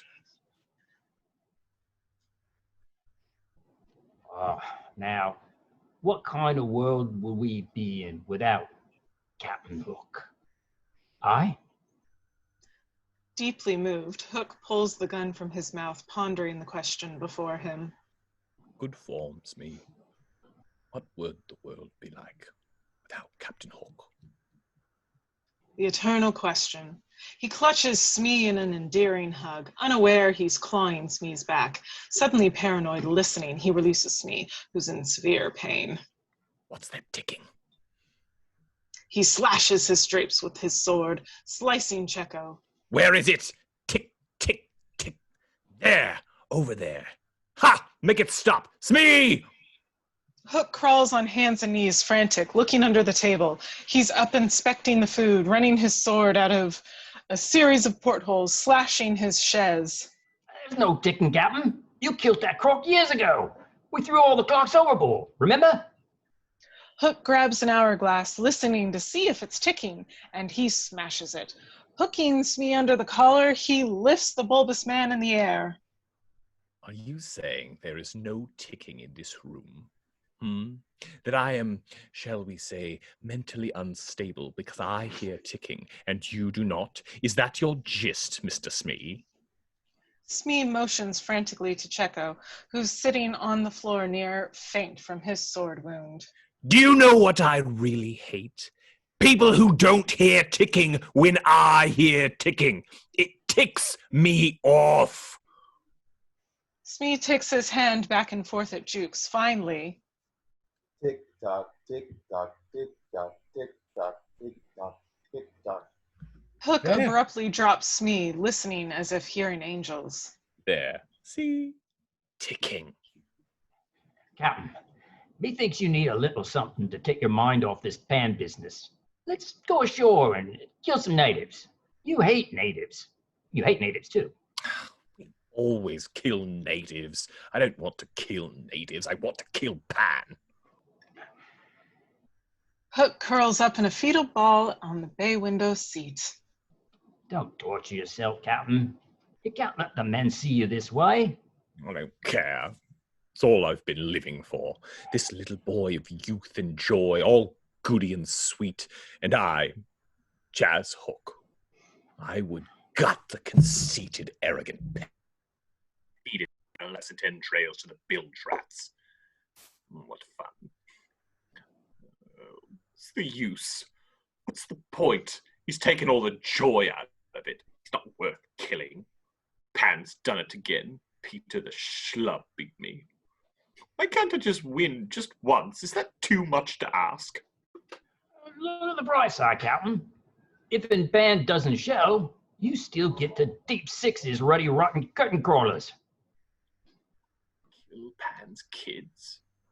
That would be bad form. But a deal is a deal. And Jazz Hook is a man of his word. Captain, there is another way. You don't have to kill them.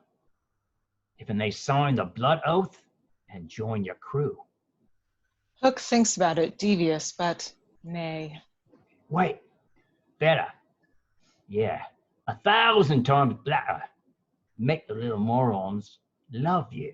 It's Pan they love. Even you, Smee, are lovable. You little children love me. Crushed with rejection, Hook grabs his second pistol and shoves it in his mouth again. Smee pulls it out. That's the point, Captain.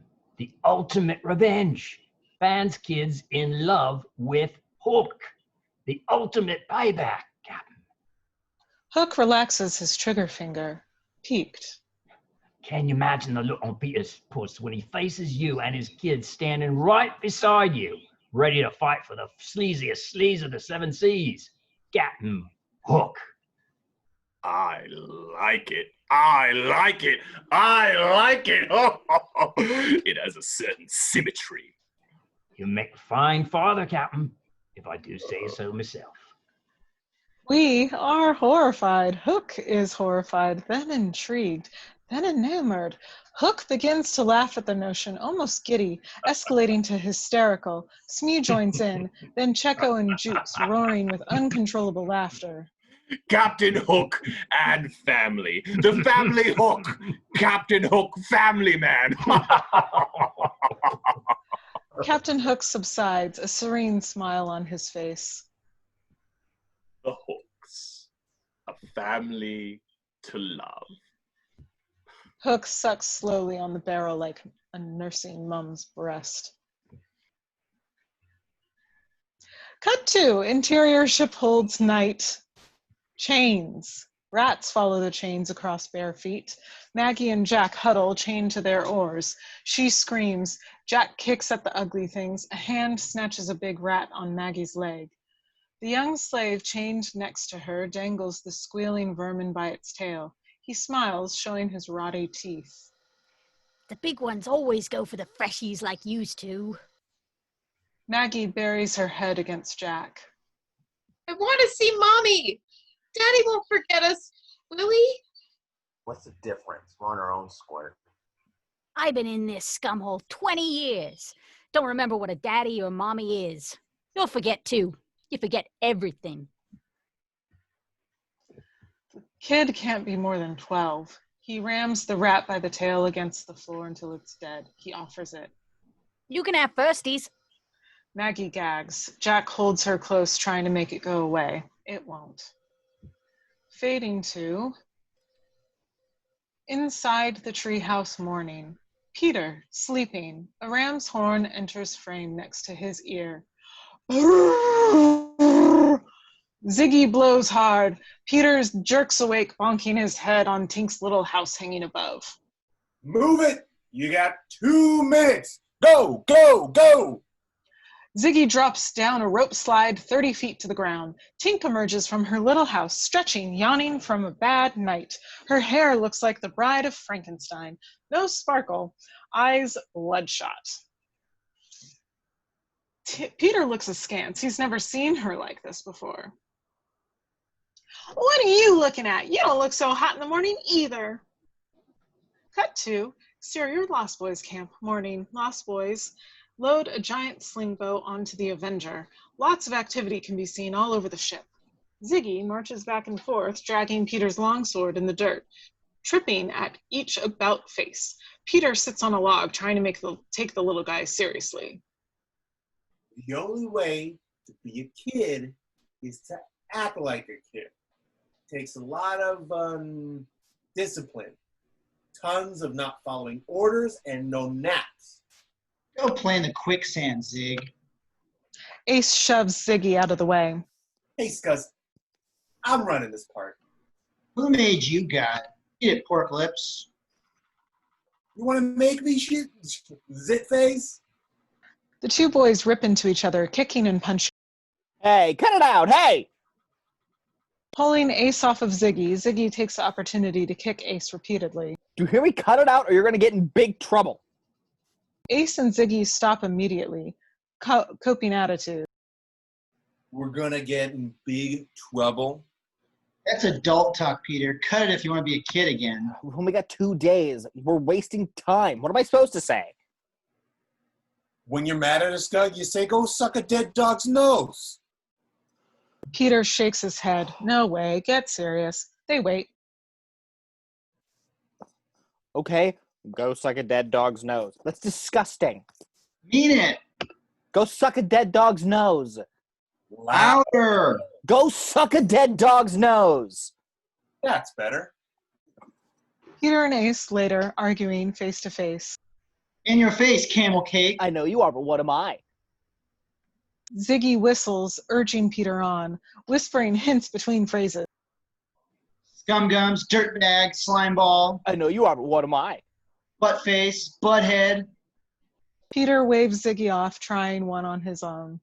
Paramecium brain. Silence. Ace and Ziggy look at each other. Huh? What's paramecium? It's a one-cell critter with no brain. Peter waits, hoping for approval. Ace and Ziggy grin. Yeah. Yeah, all right. Oh, Yeah. Later, outside at the camp, the Lost Boys load large rocks on board the ship. By the treehouse, Rufio readies on guard with Peter's sword. I'm only doing this one time. Watch. Ace and Ziggy hurl continuous coconuts at him. In a blur, Rufio slices and cracks each coconut, skewering the last on the tip of the blade, chugging the fresh milk. Peter, overwhelmed, looks at Tink, now her feisty, beautiful self, watching from underneath a sunflower umbrella, doing her toes. She's all smiles. Piece of cake. Your turn, Grandpa. Rufio holds out the sword. Peter reaches for it. Rufio drops it in the dirt, passing by Tink, who sneers at him. Peter holds the heavy sword in both hands, nervous. Rufio juggles 3 coconuts, pitching them at him. Peter doesn't even get close with the sword. 3 direct hits to his head. Tink hangs her little head. Long day. Rufio gloats. Ace and Ziggy fold their arms and shake their heads, clearing throats. One release of flatulence. Cut to outside of the bluffs in the afternoon. Tink paces in midair, all business. It's just like swimming. You remember that you have to jump in and remember, right? Peter stands on a mound overlooking the camp and cove, nervous, nodding, shaking out his arms. Swimming. Okay, got it. Ziggy, Ace, and the other boys wait on the other end of the clearing. Ace has a spyglass for tracking. High up in the tree, Rufio watches. Reclining on his hammock, Tink goes over a little pre-flight checklist. Pixie dust? Peter grabs her wings, shaking glowing dust all over him. Check. Happy thought. Peter, blank look, then a lecherous grin.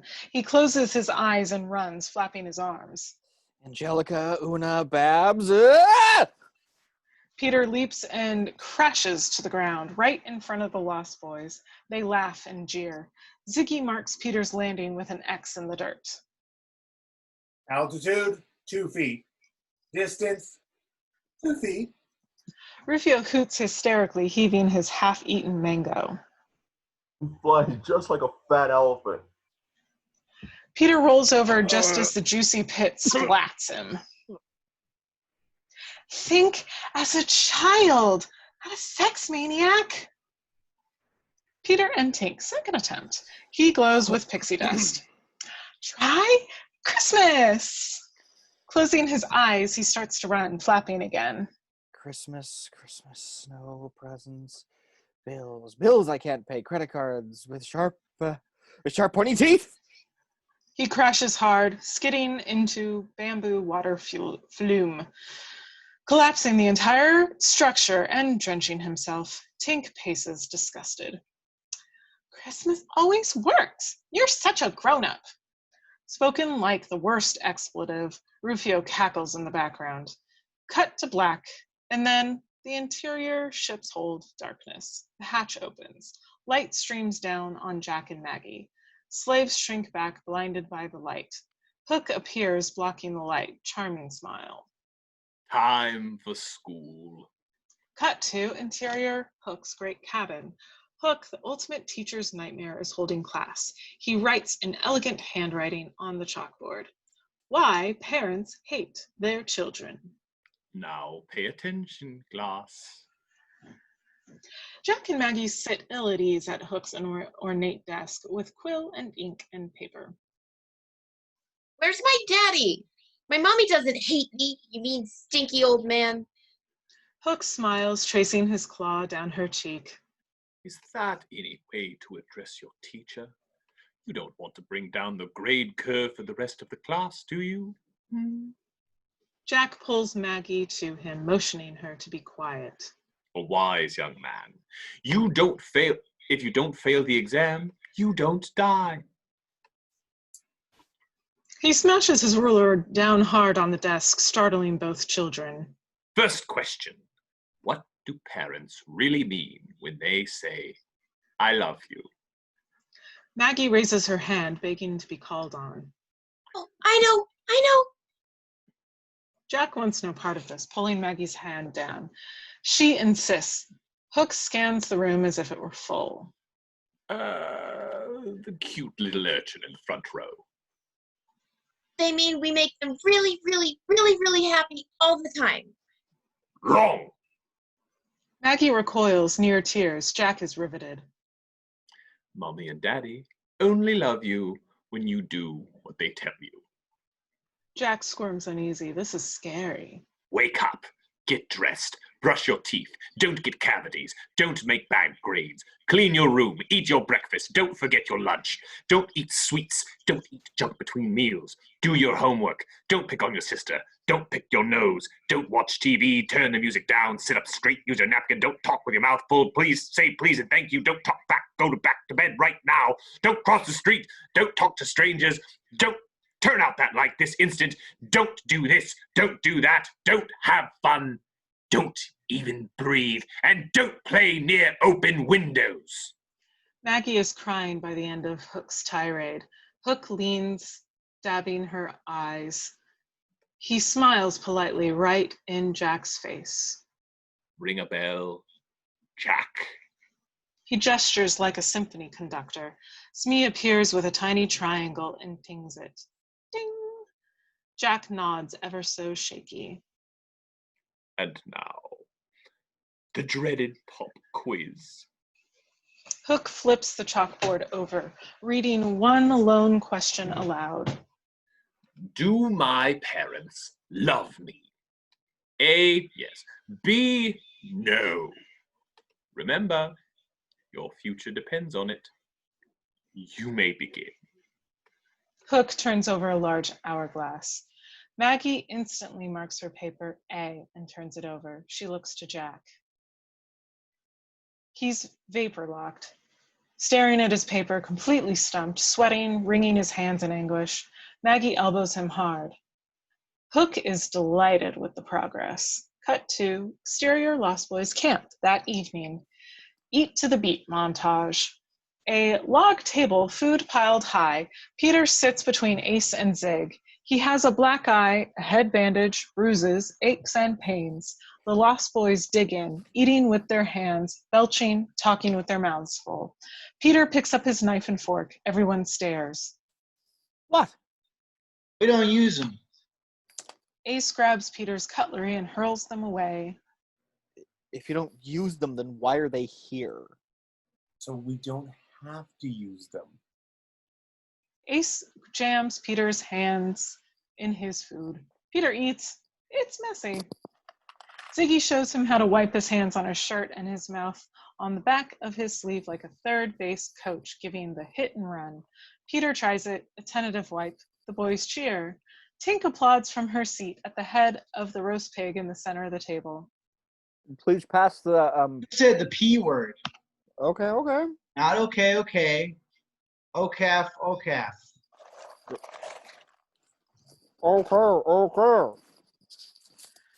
Ziggy opens his mouth, showing Peter his chewed food. So do the others, showing the disgusting contents. Peter guts it up, opening his, showing them back. Ace lets out the world's longest belch. Ziggy starts the cacophony of belches around the table. Long, short, juicy, terminal. All eyes turn to Peter. Peter sucks in, a little belch escapes. The boys react like he split the first atom. Tink laughs so hard, she falls off the roast pig. Cut to interior treehouse night. Zig blams Peter right in the snot locker with his pillow. Peter staggers back, swinging his pillow wildly. Feathers fly, Lost Boy's rain blows on Peter in a major pillow war. Tink watches him from her little apartment up in the ceiling. Peter is having a ball. She is elated. Ace and Zig hold Peter down, tickling him. Others pile on. He laughs uncontrollably. Stop it, enough. Hey, stop it. Peter grabs Zig, shoving him away with his foot. He stands, chastising the boys, an adult again. What are you, deaf? Didn't you hear what I said? Stop. The boys stare at him dumbfounded. Tink is crushed. Peter knows he blew it. Instant remorse, he storms out. Cut to exterior treehouse night.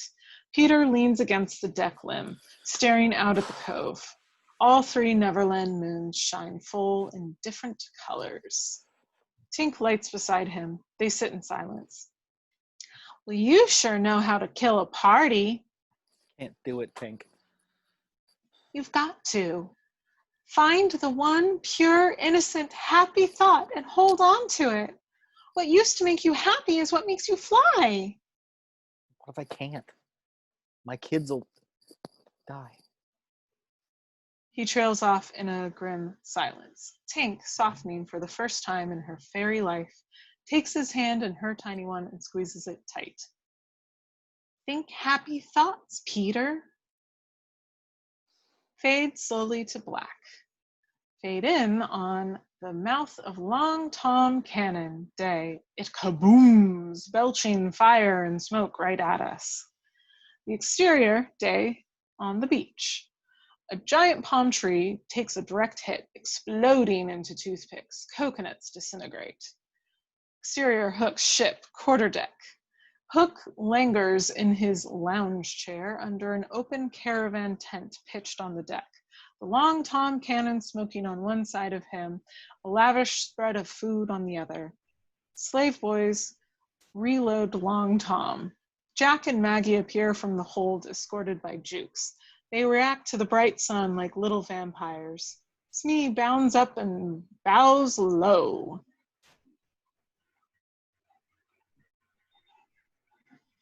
You're muted. And how would you like to see a real live mermaid, Miss Maggie? I don't like you. My mommy showed me where to kick mean men like you and run. Smee guards himself, taking her firmly by the shoulder. He escorts her away. Jack doesn't like it. Jack, my boy! Hook beckons from his tent, lighting his twin cigars, boots propped on the cannon. Where is he taking my sister? Come aboard, come aboard. We'll discuss it like men. Breathe that sea air. Hungry? Have some breakfast. I'm trying out a new chef. I'm very interested in your opinion. Jack gapes at the huge spread of nothing but desserts. I recommend the Napoleon. Fabulous. Chocolate eclairs, Bavarian cream. Push in on Jack, torn. He shakes his head reluctantly, no. I'm not supposed to eat sweets before breakfast. Oh, sorry, I did that wrong, even though we did. Breakfast, Jack. Besides, who's going to stop you? Jack's starving. He wolfs down an eclair, devouring a Napoleon. Hook smiles, turning back to the view. Jack hesitates. He reaches out, taking Hook's sword hanging on the chair. He lunges, chopping at Hook's black mane. Hook's right arm blurs, clang, blocking the blow against his gleaming hook without even looking. He wrenches the blade away from Jack. Jack. Fine name, Jack. How about Red Jack? Has a ring to it. Smoke? Opening his humidor, puffing perfect smoke rings. I don't smoke. Good form. Shows strength of character. I have none, of course. There are some advantages to this disgusting habit that balance the dangers. He languidly droops his twin cigar ashes over the fire port on Long Tom. The fuse hisses. The cannon fires, belching fire and smoke between them. Jack covers his ears, ducking away. Exterior coastline. Beautiful rock formation. Explodes. Sand and water erupt. Mermaids sunning dive into the water, seeking cover. Try your luck. Hit the target. Win a prize. Jack, torn, he shakes his head reluctantly, no. Long Tom's just a big toy, Jack. The truth be known, I'm just a big kid at heart. I just have bigger toys. And like all children, I have a natural-born talent for destruction. He touches off the cannon again. It roars. Exterior, Pirate Town. A direct hit on a building. Raining brick and timber everywhere. Back to Hook, placing his arm around Jack's shoulder, admiring his aim. The best part, nobody is going to make you clean up the mess. I'm not allowed to play with guns. Not allowed? Not allowed? Who said? Sounds like some adult who doesn't trust you. A daddy who broke promises. Someone who says they love you, but is never there when you need them most. Hook has pushed the button on Jack's pent-up anger. Now, if I were 10 or 11 and someone gave me a cannon to play with, well, who knows? Hook hands Jack a lit cigar, bows and leaves. Jack stares at the cigar, takes a taboo drag, feeling his power. Following Hook up the stairs to his great cabin, kaboom! The cannon roars in the foreground. Hook stops, savoring the moment. He does a little Bojangles tap up the steps and enters his cabin. Good form. Exterior, Lost Boy Camp. Day 2. Peter sets on guard. He's ready. He blurs through a series of parries, slashes, and thrusts. Wow! Ace and Ziggy give the thumbs up to Tink. Looking good. Rufio winds up, indicating curveball. He delivers. Peter cuts a swath, missing. The coconut knocks him to the ground. Faces fall. Ziggy pitches a coconut underhanded to Peter. He swings. He misses. The sword goes sailing. Tink ducks. The sword just misses her. She curses in fairy speak, kicking over her umbrella. Cut to exterior, bluff, Lost Boys. Line the ridge, holding their collective breath. Tink bristles, checking over Peter's flight list. You're going to fly today, even if we have to beat a happy thought into you. From the top. Birthdays. Peter, exhausted and battered, grimaces. Again. Birthdays. Closing his eyes, he starts to run, flapping again. Presents. Yes, more presents. He jumps, getting airborne, feet pedaling up. Up, up, up. This is it. Yes. Another year older, getting older, dead, dying. I hate birthdays. He stalls. He drops like a rock. A perfect full layout splat into the bog below. Rufio turns, leading the Lost Boys away one by one. Only Ziggy remains on the ridge with Tink. With Peter in the bog, he gets up, slinging mud. That's it. I quit. Ziggy and Tink rush up. I can't think like a kid. I can't act like a kid because I'm not a kid. He pushes by, railing at everything and everyone. I can't fight and I can't fly. Toodles was right. You grow up, you stop believing, and you find out life sucks, and then you die. We have to find some other way to get Maggie and Jack. There is no other way, Peter. Tink stews in one direction, Peter in another. He trips over a log right in the mud. Ziggy helps him up. They sit on a log. Peter broods. Ziggy removes a leather pouch from around his neck, weighing it like a precious gem. Peter, come here, Toodles.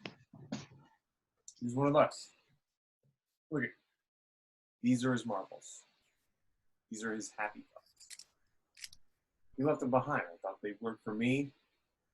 Maybe they'll work for you.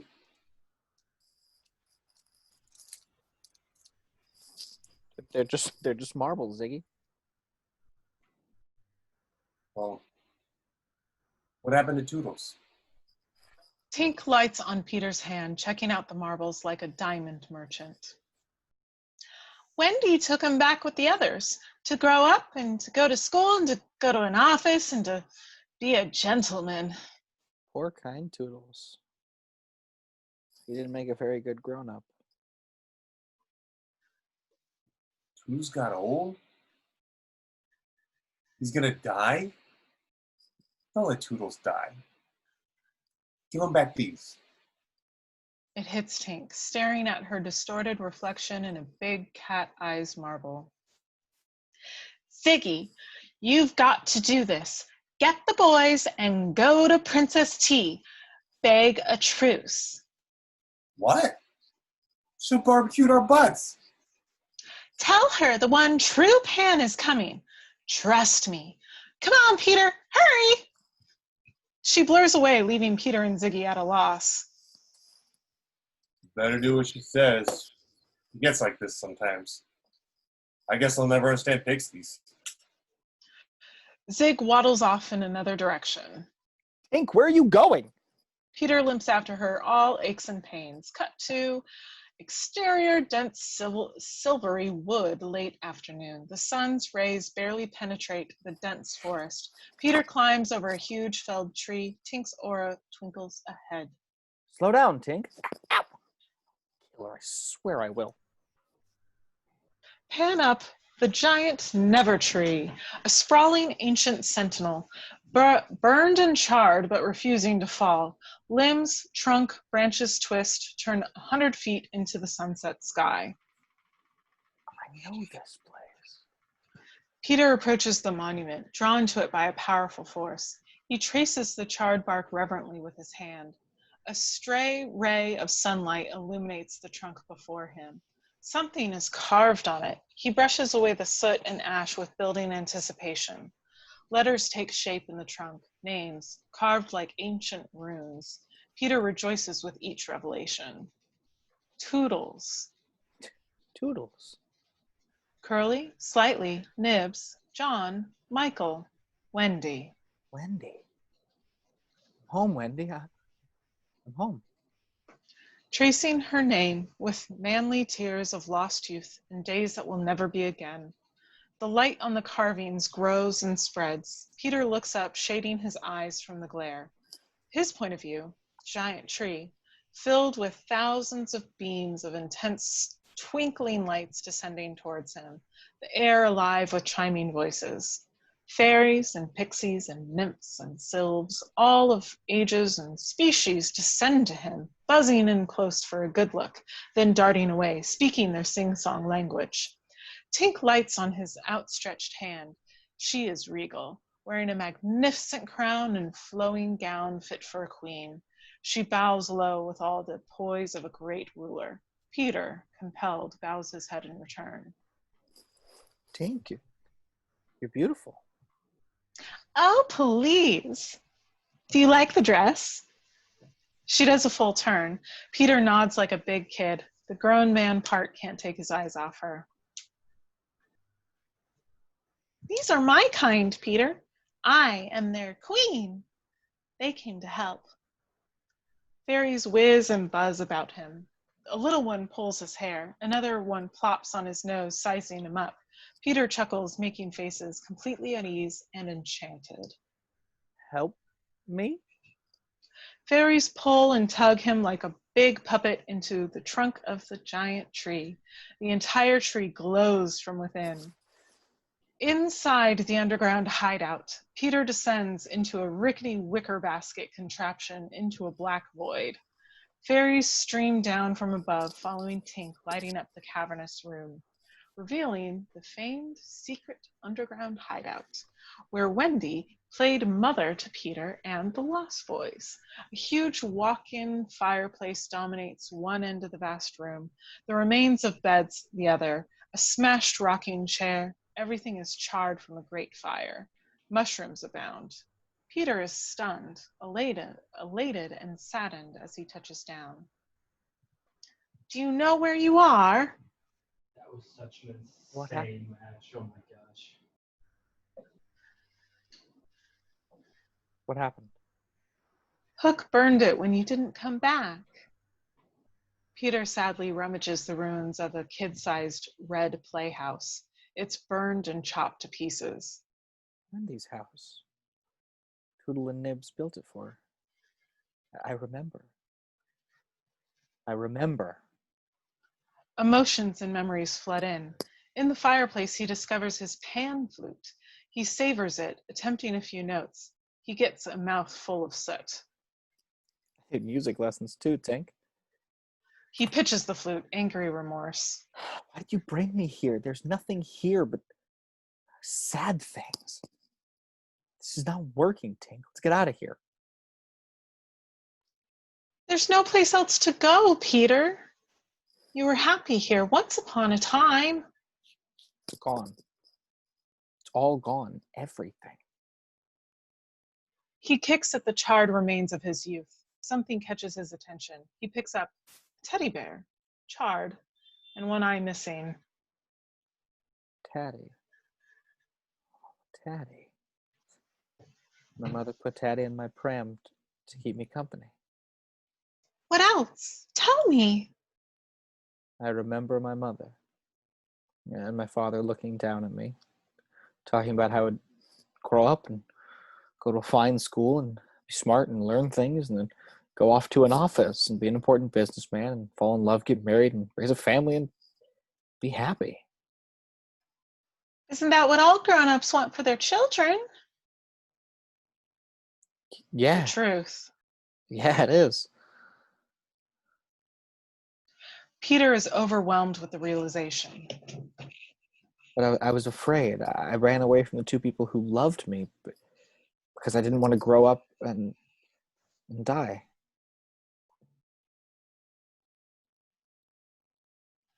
You're only human. That's what I've been trying to tell you. I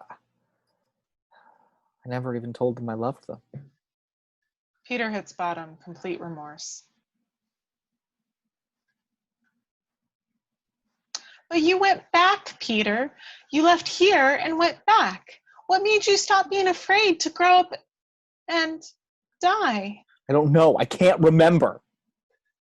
Breaking point. He hurls Taddy into the void. Taddy rises. Turning in dreamlike motion, fairies swarm around it, catching it. They float the bear slowly back to Peter. Tight on him, watching the vision. And something snaps inside him, a memory. He reaches up. Taddy lands gently into his outstretched hands. Tink moves in. What, Peter? What is it? Peter blinks, a life flash, 1902. A perfect blue sky.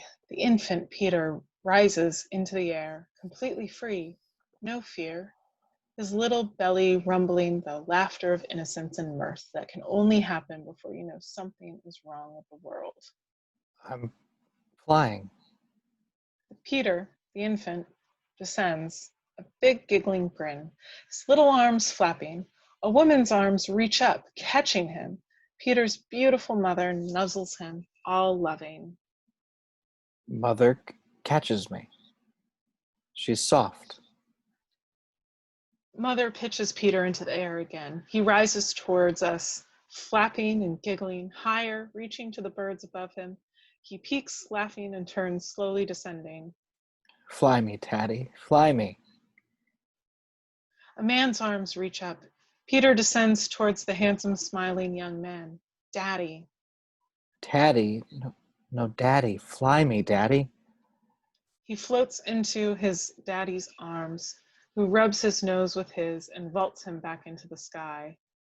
I love you. Tears of joy stream from his closed eyes. I have my happy thought. I know why I went back. I know. The life flash changes. Arms reach up to catch Maggie, and it's Moira. Arms reach up to catch Jack, and it's Peter. Peter opens his eyes, disoriented, clutching his bear. Tink, I know. Oh! He looks down. He's sitting cross-legged about 15 feet up above the cavern floor. Fairies buzz about, tinkling and chiming.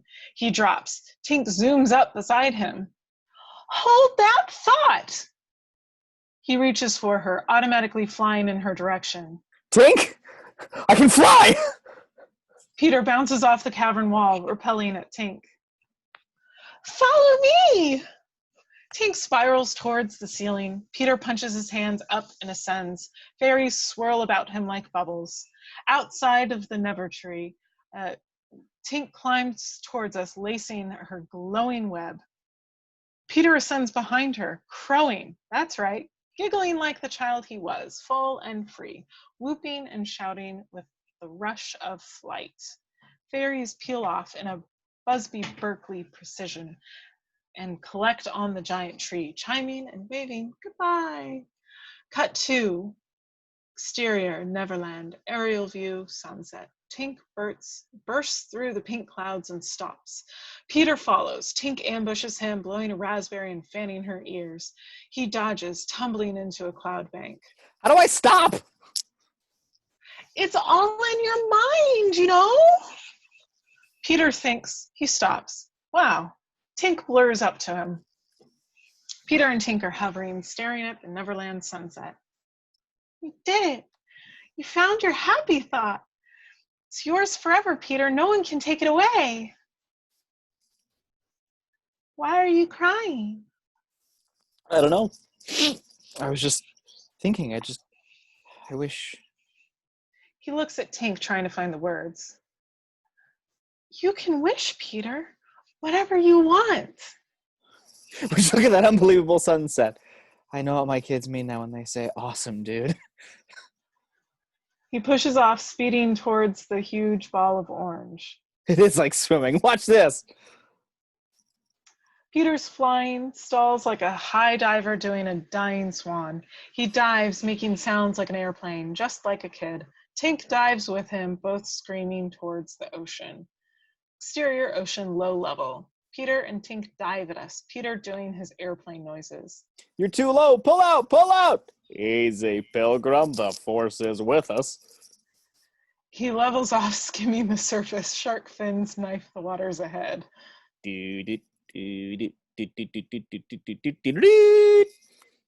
zooms by, flapping shark fins with a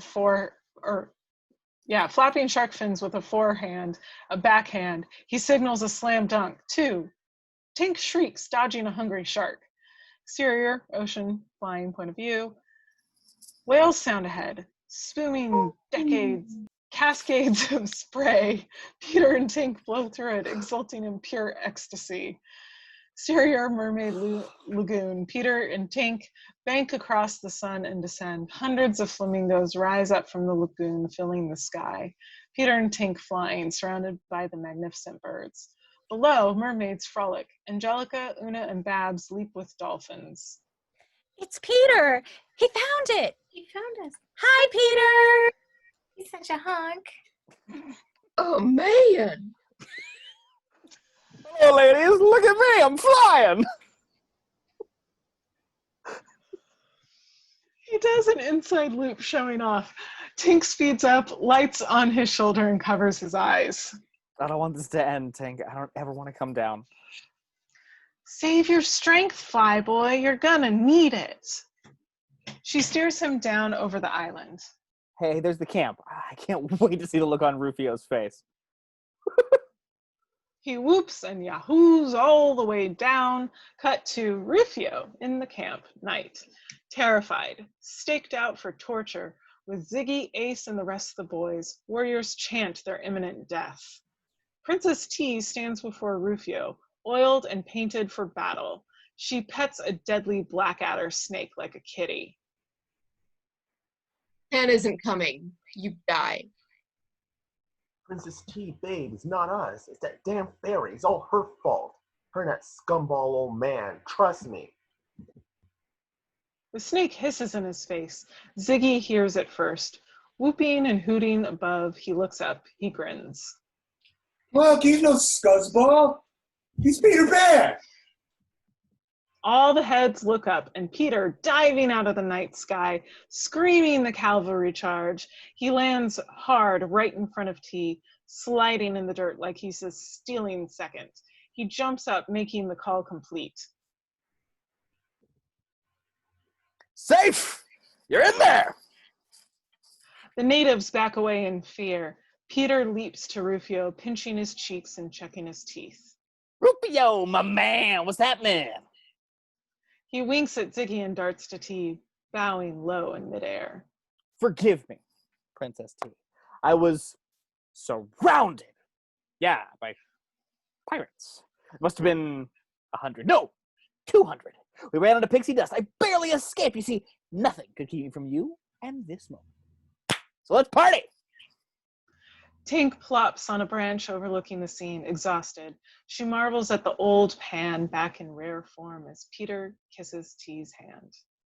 T studies Peter. She raises her kissed hand in the air. Warriors draw their bows and cock their spears. T's stone face suddenly melts into a girlish grin. With her hand, she pulls Peter close for a torrid kiss. Everyone cheers. Warriors free the lost boys. Drums beat. Tink lets out a big sigh, happy for Peter, but hurting inside. She's done her job. Peter is Pan again. Cutting to exterior native camp later that night. A major tribal celebration is in full sway. Warriors and lost boys jam with long cane flutes, primitive stringed instruments, and all kinds of percussion gear. Rufio watches from the sidelines, chugging some drink from a huge gourd. He's getting surly by the mouthful.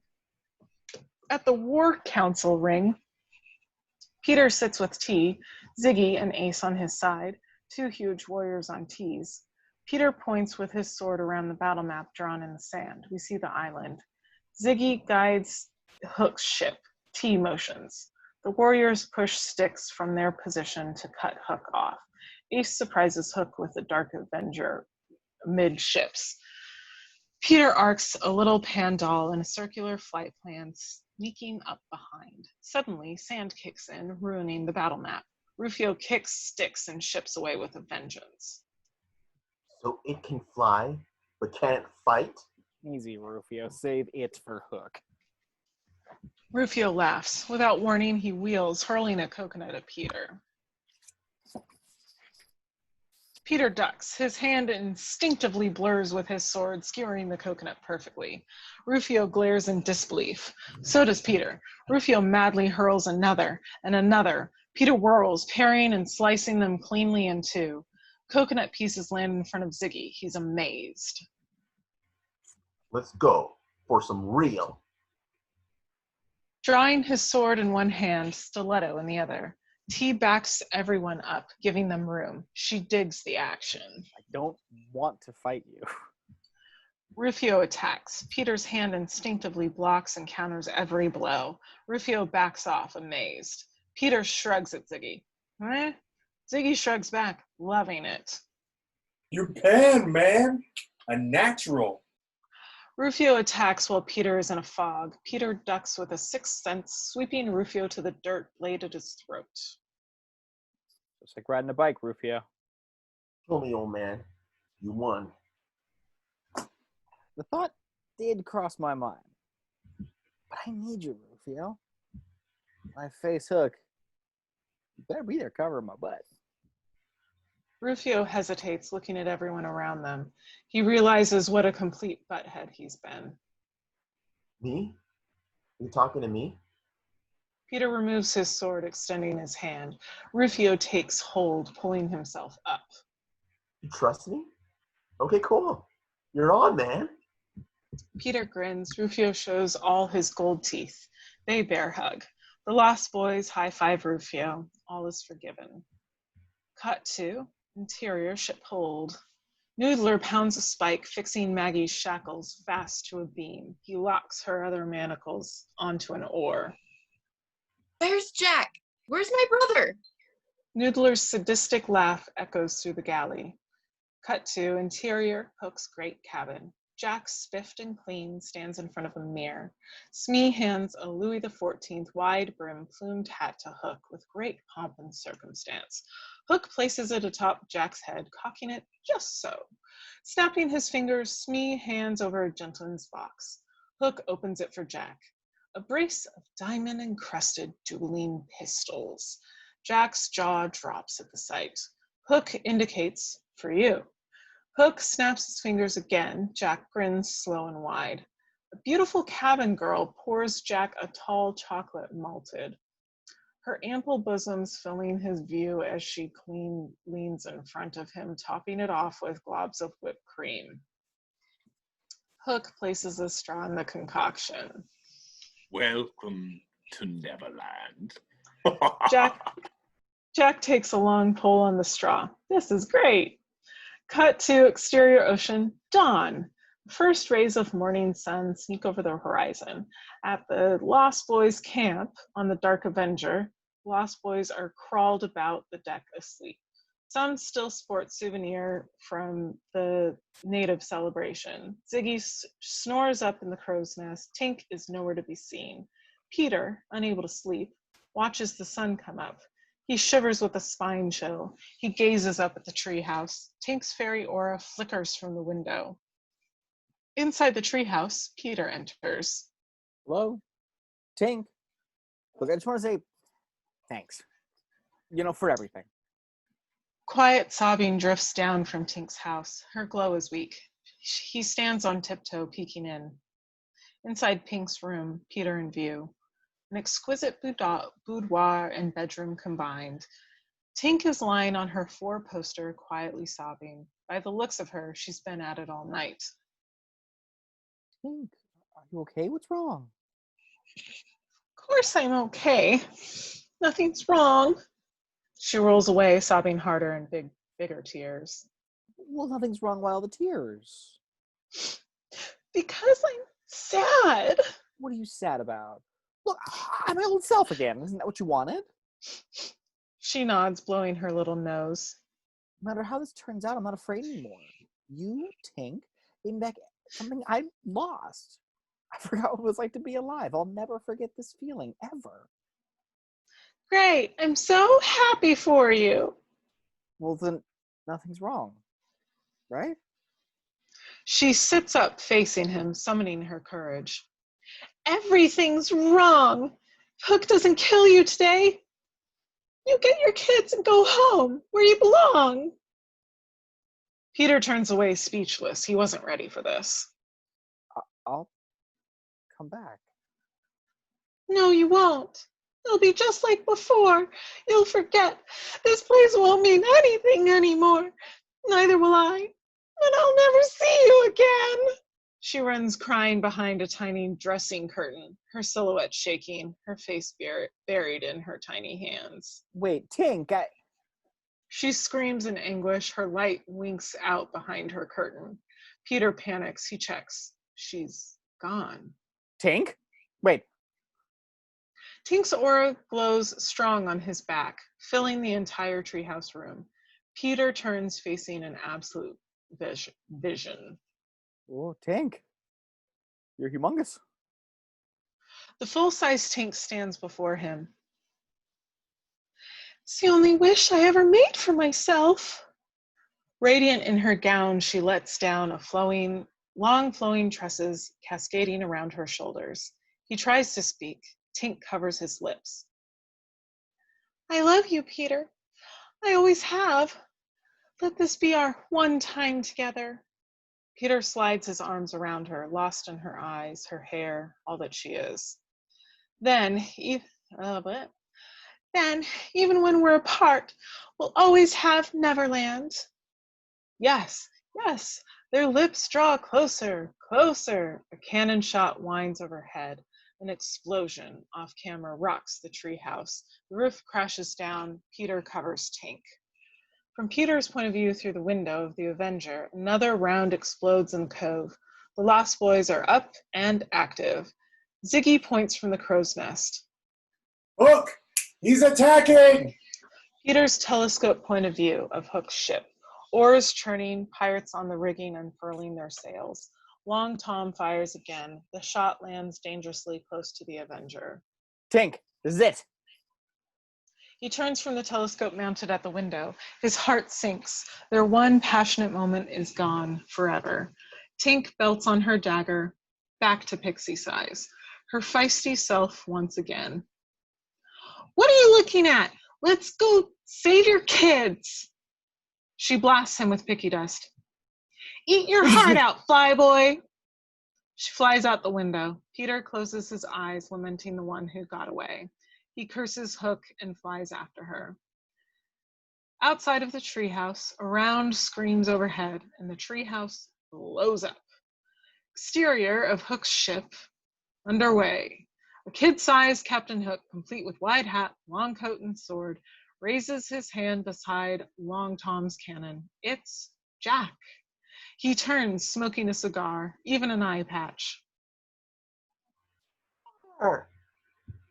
He ignites the fuse port. Long Tom fires.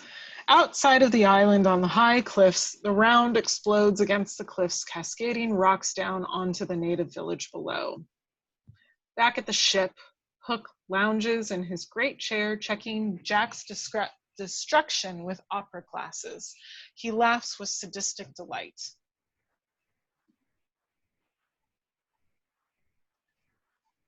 You're muted. My mouse decided to not let me touch anywhere on the screen except as far away from the mute button as possible. Hooray. Ah, the natives are awake. Good form. Son, I believe you've got it.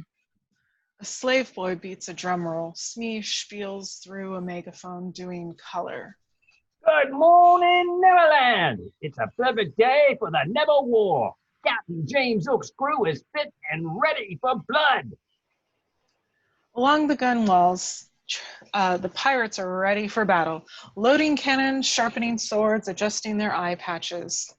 The forces of band, according to the latest scouting reports, don't have a snowball's chance in hell of a win. So, let the war begin! Cheers go up from the pirates, driven to animal frenzy by the long-awaited urge to kill.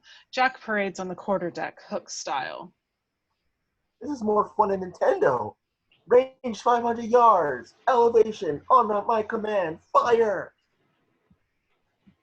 Pirates reload and duck. The ramrod still in the barrel. Jack hits the fuse. Boom! The ramrod sails through the air. Hook cheers.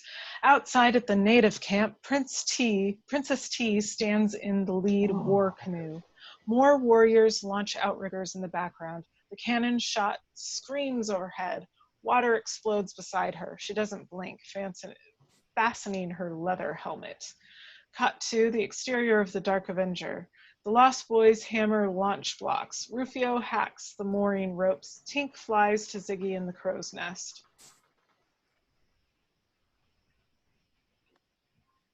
They're rounding the point!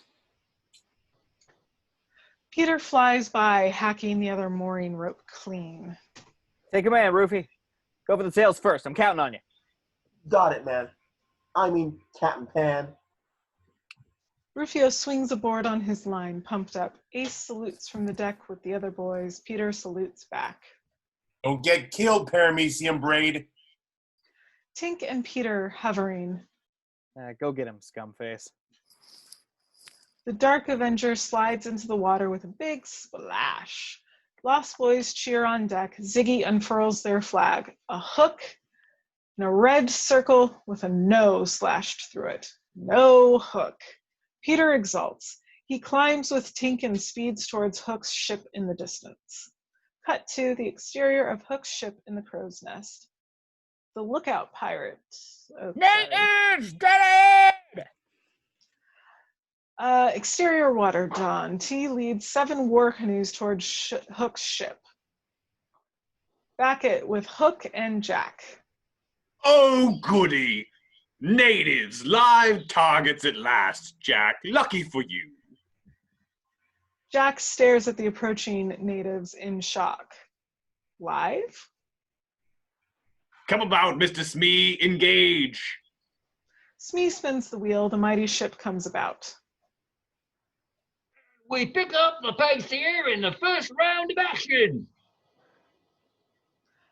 The slave boy beats his drum faster. Pirates take aim, pounding their weapons, hungry for a kill.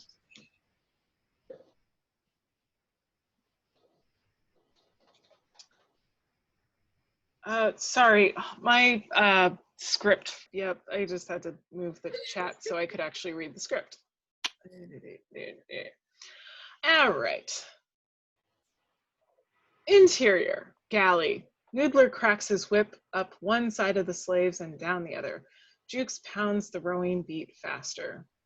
Pull, you little vermin. Pull your bleeding guts out. Maggie, dirty and weak, is too short to row, being lifted and dumped with each stroke. Outside, at the ocean, Tink and Peter swing wide out to sea with a breathtaking view. They bank towards Hook's ship in the distance. At the water canoes, T signals. Warriors loose a flight of arrows, many aflame. Outside at Hook's ship, Jack hides behind Long Tom as arrows land everywhere. Hook doesn't move, daring any shaft to hit him. He grabs one in flight and blows out the flame. Do you believe those natives shooting at us with their little bows and arrows? How primitive. Pirates drop from the rigging, stuck with arrows. Flamers hit the forecastle. The canvas ignites. Fire.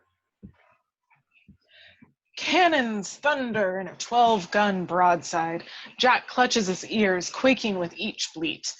Outside with the war canoes, bearing down on Hook's ship, 3 explode with direct hits. Warriors hit the water.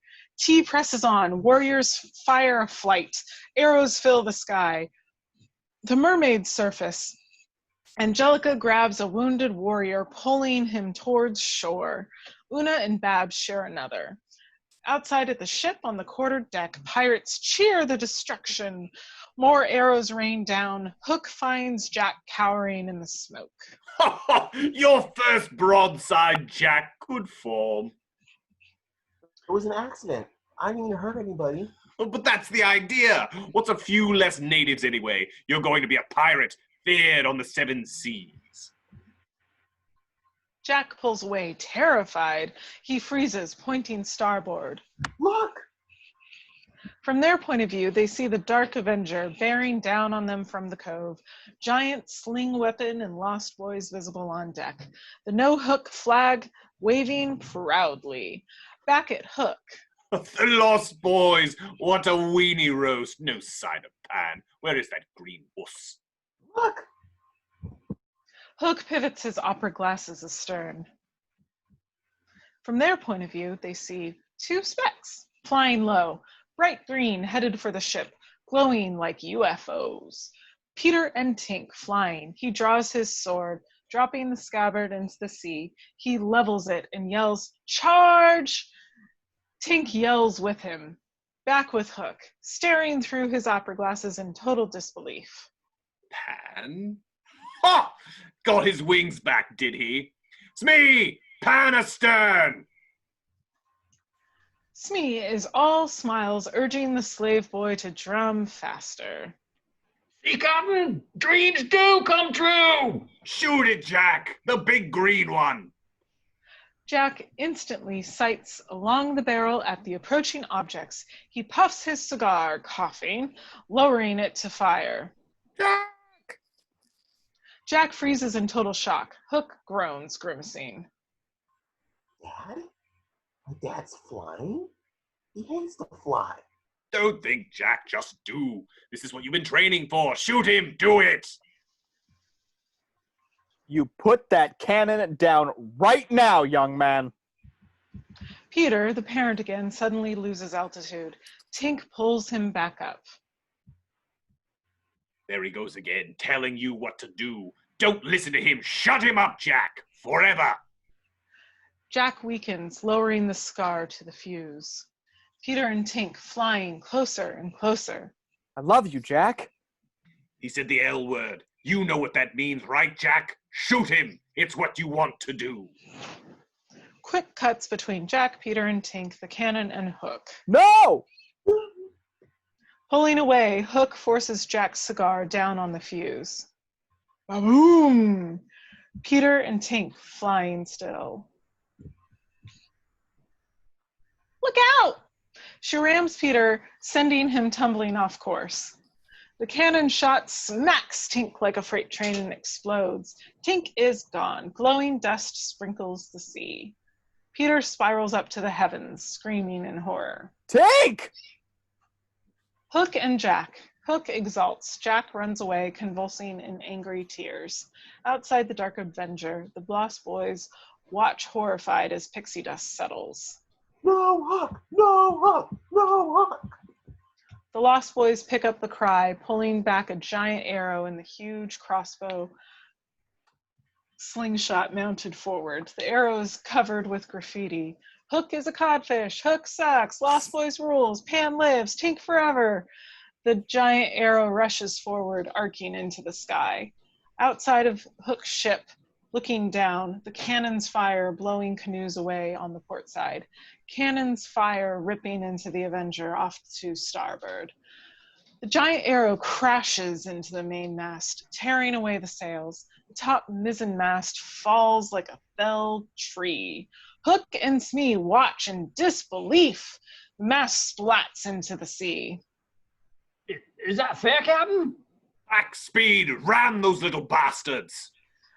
Smee ducks, flaming rigging crashing down. He spins the wheel, aiming for the Avenger. Inside the galley, Maggie and the slaves row at killer pace under Noodler's whip. Outside the Hook ship, Peter's flying. He bursts through the billowing cannon smoke, his sword up like a samurai, hacking and chopping and bending each oar until it breaks. Inside the galley, oars break, sending slaves tumbling like dominoes. Noodler whips mercilessly. Maggie and the young slave pull harder. Their oars snap. They sail, knocking Noodler down. The young slave smacks Noodler with his chain. Maggie grabs the key. She unlocks the manacles as fast as she can. On the deck, Hook's firing his pistols at Peter, just missing him. Kill him! Pistols fire from the gunwales. As Peter darts and weaves, hacking oars, a cannon fires in front of Peter. He ducks back. Another fires behind him.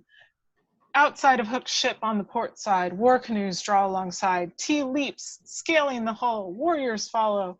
Arrows fly. Pirates drop. Guns fire. Natives fall. Exterior, Hook's ship and the Dark Avenger side by side now. Ace and Rufio release catapults, rocks fly. Quick cuts between the rocks crashing onto the deck, pirates scattering. There's rock crashing into the gun port, smashing cannons. The rocks crack the hull.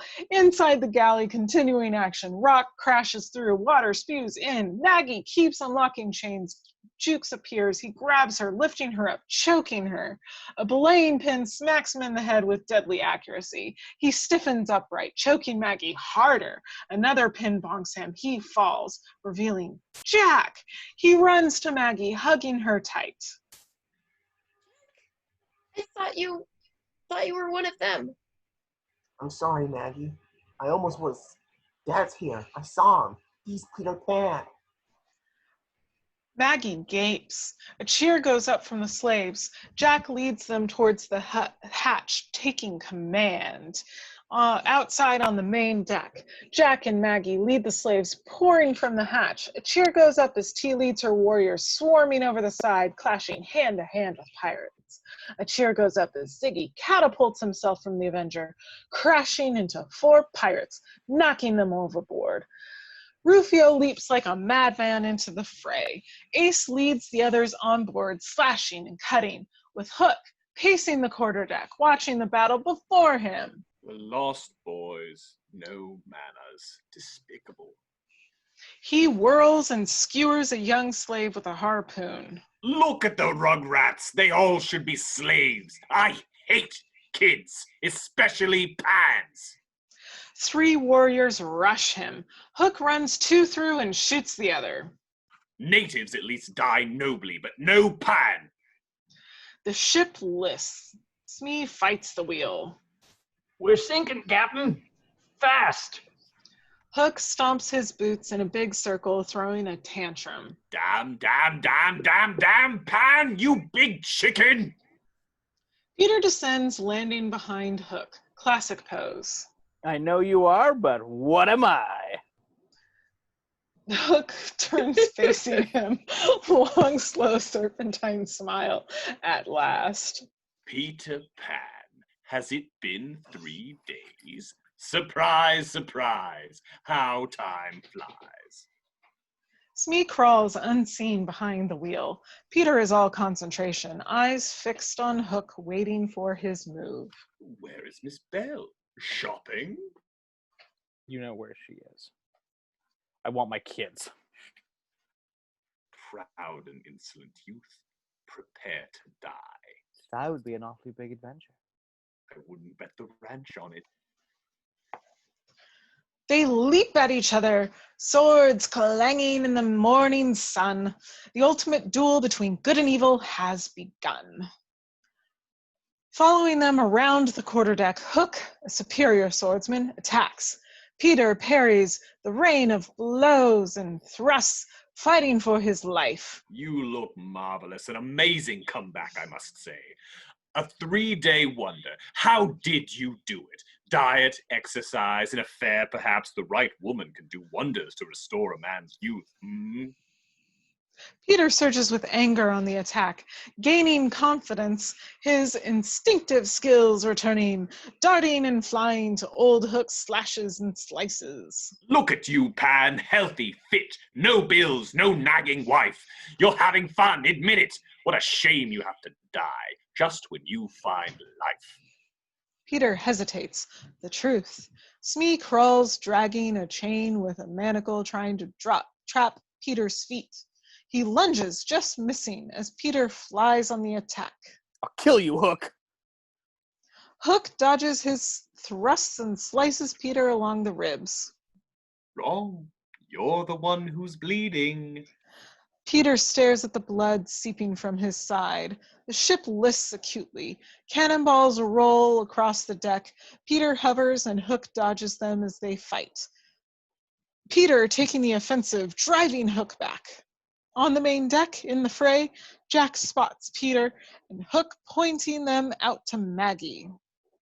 That's Daddy?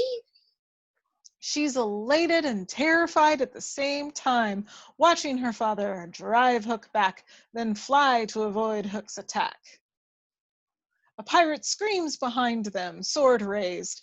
Ziggy swings on a rope, blamming the pirate with a ramrod in the groin. Thanks. Ziggy waves and drops another pirate with his slingshot. Back with Peter and Hook. Flaming rigging crashes down, separating them. Peter leaps, flying up and over the debris, landing in front of Hook. I love it when you do that. They lock swords, a test of strength as each tries to shove the other overboard. You're probably asking yourself, why did Hook wait so long to find me? I'll tell you, when you were young, you made a fool of me all the time. I was no match for the great Peter Pan. You were youth, you were joy, you said. Not anymore. Even at the peak of your form, you're just old Peter Pan. He shoves Peter over the gunwale, pressing his hook down inches from Peter's eyes. However, I haven't aged a day. We're even. Peter rolls away. Hook buries his claw in the rail. He whirls, slicing Peter in the thigh as he flies away. Whoopsie! Not as quick as we used to be, are we? Peter clutches his leg in pain. He's scared to death, but he fights on. Near the main mast, Rufio fights 3 pirates at once. T guts one. Ace throws another overboard. Ziggy shields Maggie and Jack. Rufio doesn't have to be told who they are. Get to the Avenger! This wreck's sinking fast, man! No, we'll help Pan. Pirates cut them off. Ace boosts Maggie onto the rigging. A pirate grabs her leg. She kicks him in the face. Ziggy pitches Zack a sword. He clubs a pirate with it. On the crow's nest, looking down at Jack and Maggie, they climb to the tiny bucket hanging on the remains of the mast. The battle rages below. Peter and Hook are battling on the ornately carved stern over the great cabin. The stern rises into the air as the ship continues to sink bow first. Peter falls, favoring his wounded leg. Oh, we're not getting tired, are we? Daddy! Smee appears over the edge with the manacle, closer. Peter looks up, spotting his kids. In the crow's nest, looking down. Jack and Maggie can see everything, even Smee. Behind you! Too late. Smee slams the manacles around Peter's ankle, and Peter flies. He slams to the ground, a ball and chain locked to his leg. Advantage, Hook. Hook chops at Peter, chasing him across the deck. Peter flies a few feet, tugging, dragging the chain, dodging, circling, blocking Hook's blows. The ship heels. The mast cracks. Jack and Maggie teeter in the bucket. Rufio and T race to the rescue. Flames roar up from the main hatch, cutting them off. The deck explodes, driving them back. Jack and Maggie duck in the bucket as the fireball roars up. Flames lick the mast pole towards them. Pirates leap overboard, abandoning ship. On the Avenger, Ace and Ziggy leap aboard with the other Lost Boys and natives. We can't leave Peter! Hook and Peter. Peter is circling him like a bird on a string. Hook yanks his chain, pulling Peter towards him like a balloon, fighting, slicing. Peter flies away only to be jerked back again. What a waste. The real world has taken its toll on you, Peter. Too much stress, too much tension, too bad. The deck pitches. The ball rolls towards the fiery hold, dragging Peter with it. Helpless, fighting on his back. Suddenly, Rufio leaps up in front of Hook, attacking with a vengeance. Hook toys with him. Get away, Rufio. It's me he wants. Looky, I got hooky. Sadly, you have no future as a poet. He runs Rufio through. The boy sags, smiling at Peter. You are Peter Pan. And falls backwards overboard. T leaps from nowhere, landing on Hook's back, wielding her machete. Hook grabs her hair and kisses her. She spits in his face. He heaves her, screaming over the side.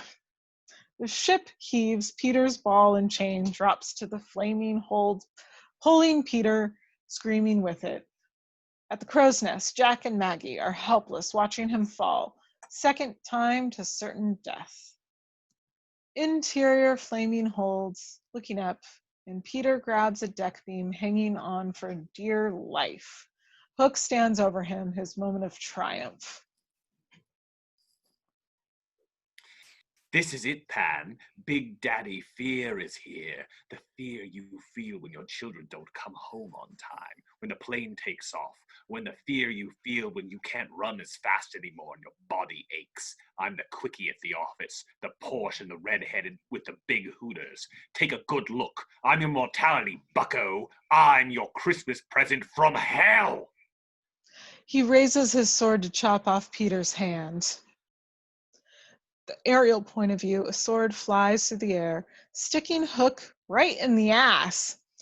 Hook rears in excruciating pain, pulling the blade from his buttocks, his hands covered in a putrid purple liquid. My own blood? You know, I really hate the sight of my own blood. A flash of light zooms by him, diving into the void. Crow's nest, Jack and Maggie, the ship shudders, the last rigging falls away. The mast sways, crackling more. Flames surge up. The interior of the flaming hold, Peter hangs. The flash of light swirls around, landing on his manacle. It's Tink! Hair singed, big powder burns, but alive. Tink, you're alive. I thought I lost you forever. Say it, Peter. I want to hear you say it and mean it this time. I believe in fairies. I swear I believe. I do. Satisfied, Tink picks the lock with a fairy bobby pin. The ball and chain drops into the inferno. The hold explodes. Tink and Peter surge up from the blast.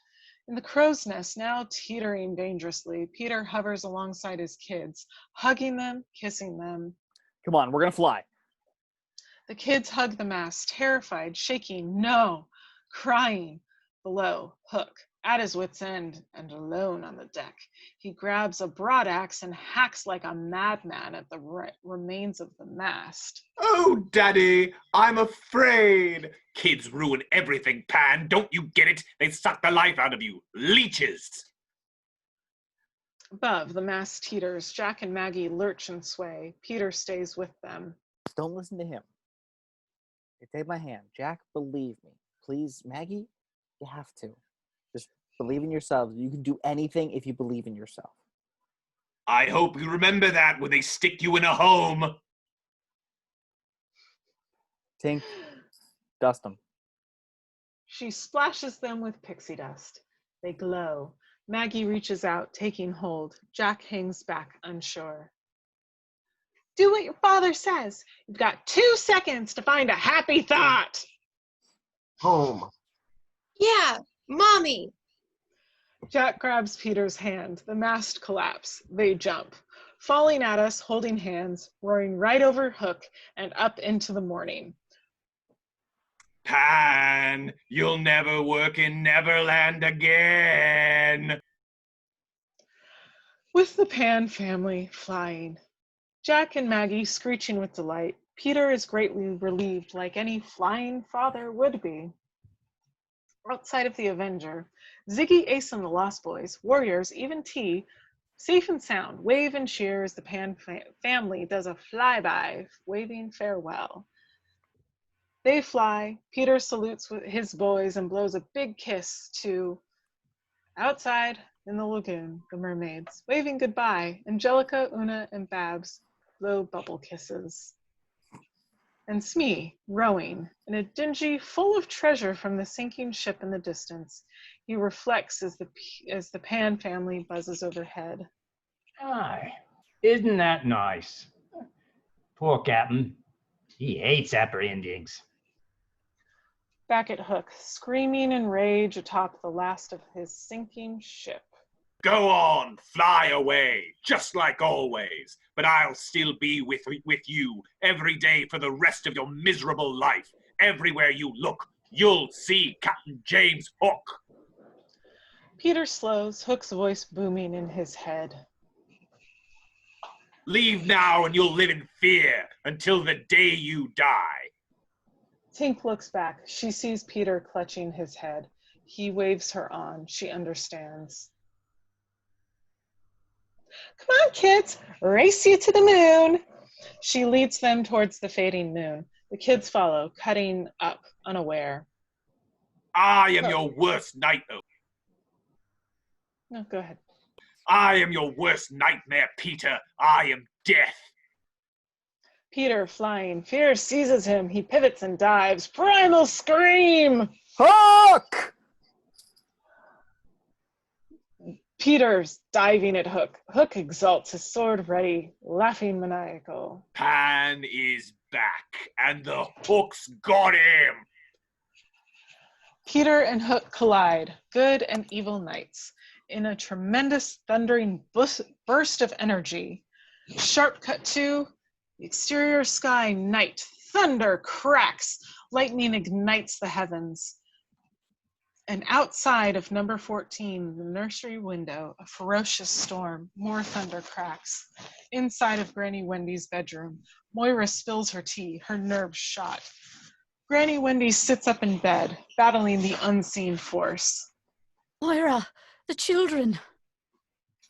A thundering crash boom upstairs. The lights wink out. Moira bounds up the stairs, a flashlight waving wildly. Inside the nursery when Moira races in, the windows flap open. Rain blasts in. Moira struggles to close them. Granny Wendy straggles in, weak, unsteady. Lightning flashes. Granny Wendy cries out. Jack and Maggie are hiding under their covers, crying and calling out. Moira rushes to them, hugging them, kissing their drenched, wet faces. Both kids babble frantic. We're back, Mommy, we made it. There were all these pirates and Daddy saved us. We flew. It's all right, dears. You're safe. Where's your father? Where is he? They point to the window. Thunder, lightning blinds them. Fade back 2. Sky, morning, true blue, almost too perfect. Gulls cry. Looking down, raindrops drip from trees. A familiar grassy knoll, lush, manicured. Peter, sprawled lifeless, just as he was when he first woke in Neverland. The view descends right to his face. No vital signs. A raindrop splatters his nose. He flinches. Jack? Maggie? You fly.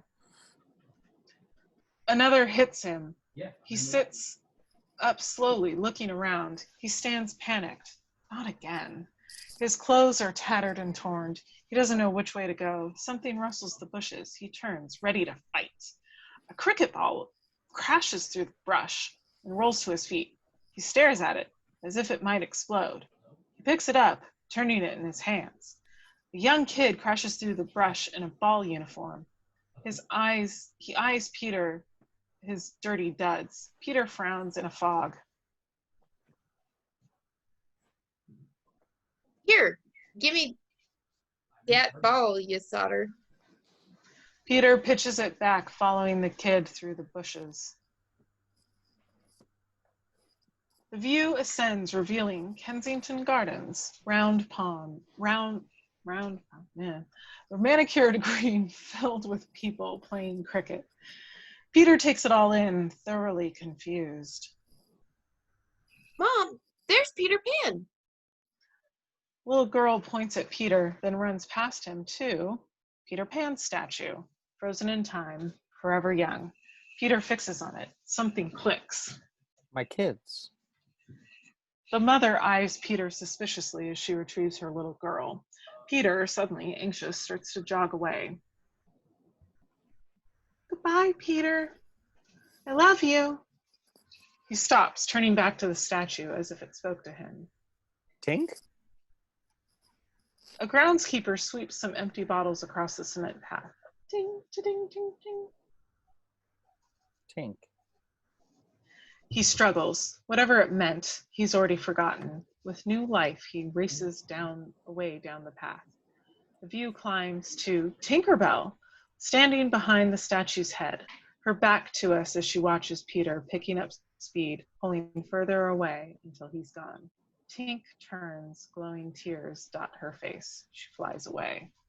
Hut 2, Marlborough Gate, morning. Peter races by, dodging and weaving through Sunday strollers, all reacting to his tattered appearance. He dashes across Baywater Road, dodging traffic. Outside of number 14 of the nursery window, Maggie, Jack, and Toodles peer out the closed window, morose. Suddenly, Maggie lights up, jumping and pointing. Peter, racing up the street. He stops, instinctively looking up to the window. He jumps up and down when he sees them. They're alive. Hooting and celebrating with life, the new Peter hops up onto the garden wall and walks it, doing exactly what he told Jack not to do. He makes it all the way without falling. Bowing to his children, applauding in the window, he leaps the garden fence and dashes the shortcut to the front door. Inside of number 14, Moira opens the door. Peter bursts in, sweeps Moira off her feet, laughing like a lovesick teenager, and a serious kiss. Oh, Peter, Peter, I thought I'd lost you, all of you. What happened last night, Peter? Last night? I don't know. All I know is I love you, Moira. I love you. Maggie skitters down the stairs and sails into Peter's arms just like she flew. Daddy, I knew you'd come back. I never gave up. Peter is suddenly facing Granny Wendy. He bows to her beautifully, the way Pan did when he first met Wendy. Hello, Wendy, Moira, Angela, darling. Hello, Peter. Do you know where you are? Where I belong. Where I want to be. They embrace, filled with emotion and unconditional love. Peter spots Toodles watching at the foot of the stairs. He can't speak. He just grabs Peter and hugs him tight. Toodles, I've got something. I think it belongs to you. I don't remember? He removes the pouch from his neck. Toodles brightens, barely able to contain himself. Peter pours the marbles into his gnarly hands. See? I didn't lose my marbles after all. Granny Wendy hugs him warmly. Toodles drifts upstairs, caressing his happy thoughts. He passes Jack, waiting on the stairs, feeling guilty, cut out. Peter reaches up with both arms, just like his father and mother did. Jack can't fight his tears. Jack jumps, flying into his daddy's arms. Moira hugs them both. You're all safe. We're together. We can just be the way we were before. I love you all so much, but we'll never be the same as before. There's something we've got to do, all of us. He leaps up, touches the chandelier, then bounds quickly upstairs, leading them all, Granny Wendy too. Inside the nursery at the window, Peter leads his family towards it, scowling angrily. What did I tell you about this window, huh? Well, let's open it! Anger melts into mirth. He unlocks it, throwing it open wide. Jack and Maggie open the other side. Outside of the window, widening slowly from the Darling and Bannings together, joyous, facing the world. Take a deep breath, everyone. Breathe. It's a great day to be alive. From now on in this family, every day is a great day to be alive. The view climbs up, up, up, flying over Kensington Gardens, up through the clouds. We bank in a sweeping arc over Big Ben and the Thames. London gleams in the morning sun. Toodles swoops into view, whooping with pure joy. He takes the last of Tink's pixie dust from his marble pouch on his craggy face, basking in the golden glow. He pauses and waves goodbye to each of us, then zooms away, heading for Neverland, laughing like that child he was, child we all were, child in us that can never die. Second, to the right, and straight on till morning. The end. I really hope Toodles gets to kiss Princess T, since that seems to be everybody's prerogative. Oh my god. I appreciate that the end of this movie not only gave us, we got our overt racism and overt sexism, why not some casual homophobia too? Just like throw it all in there. Yeah. All right, well, we're going to stop our recording there, but that was the very rough early first draft of Hook. Burn it.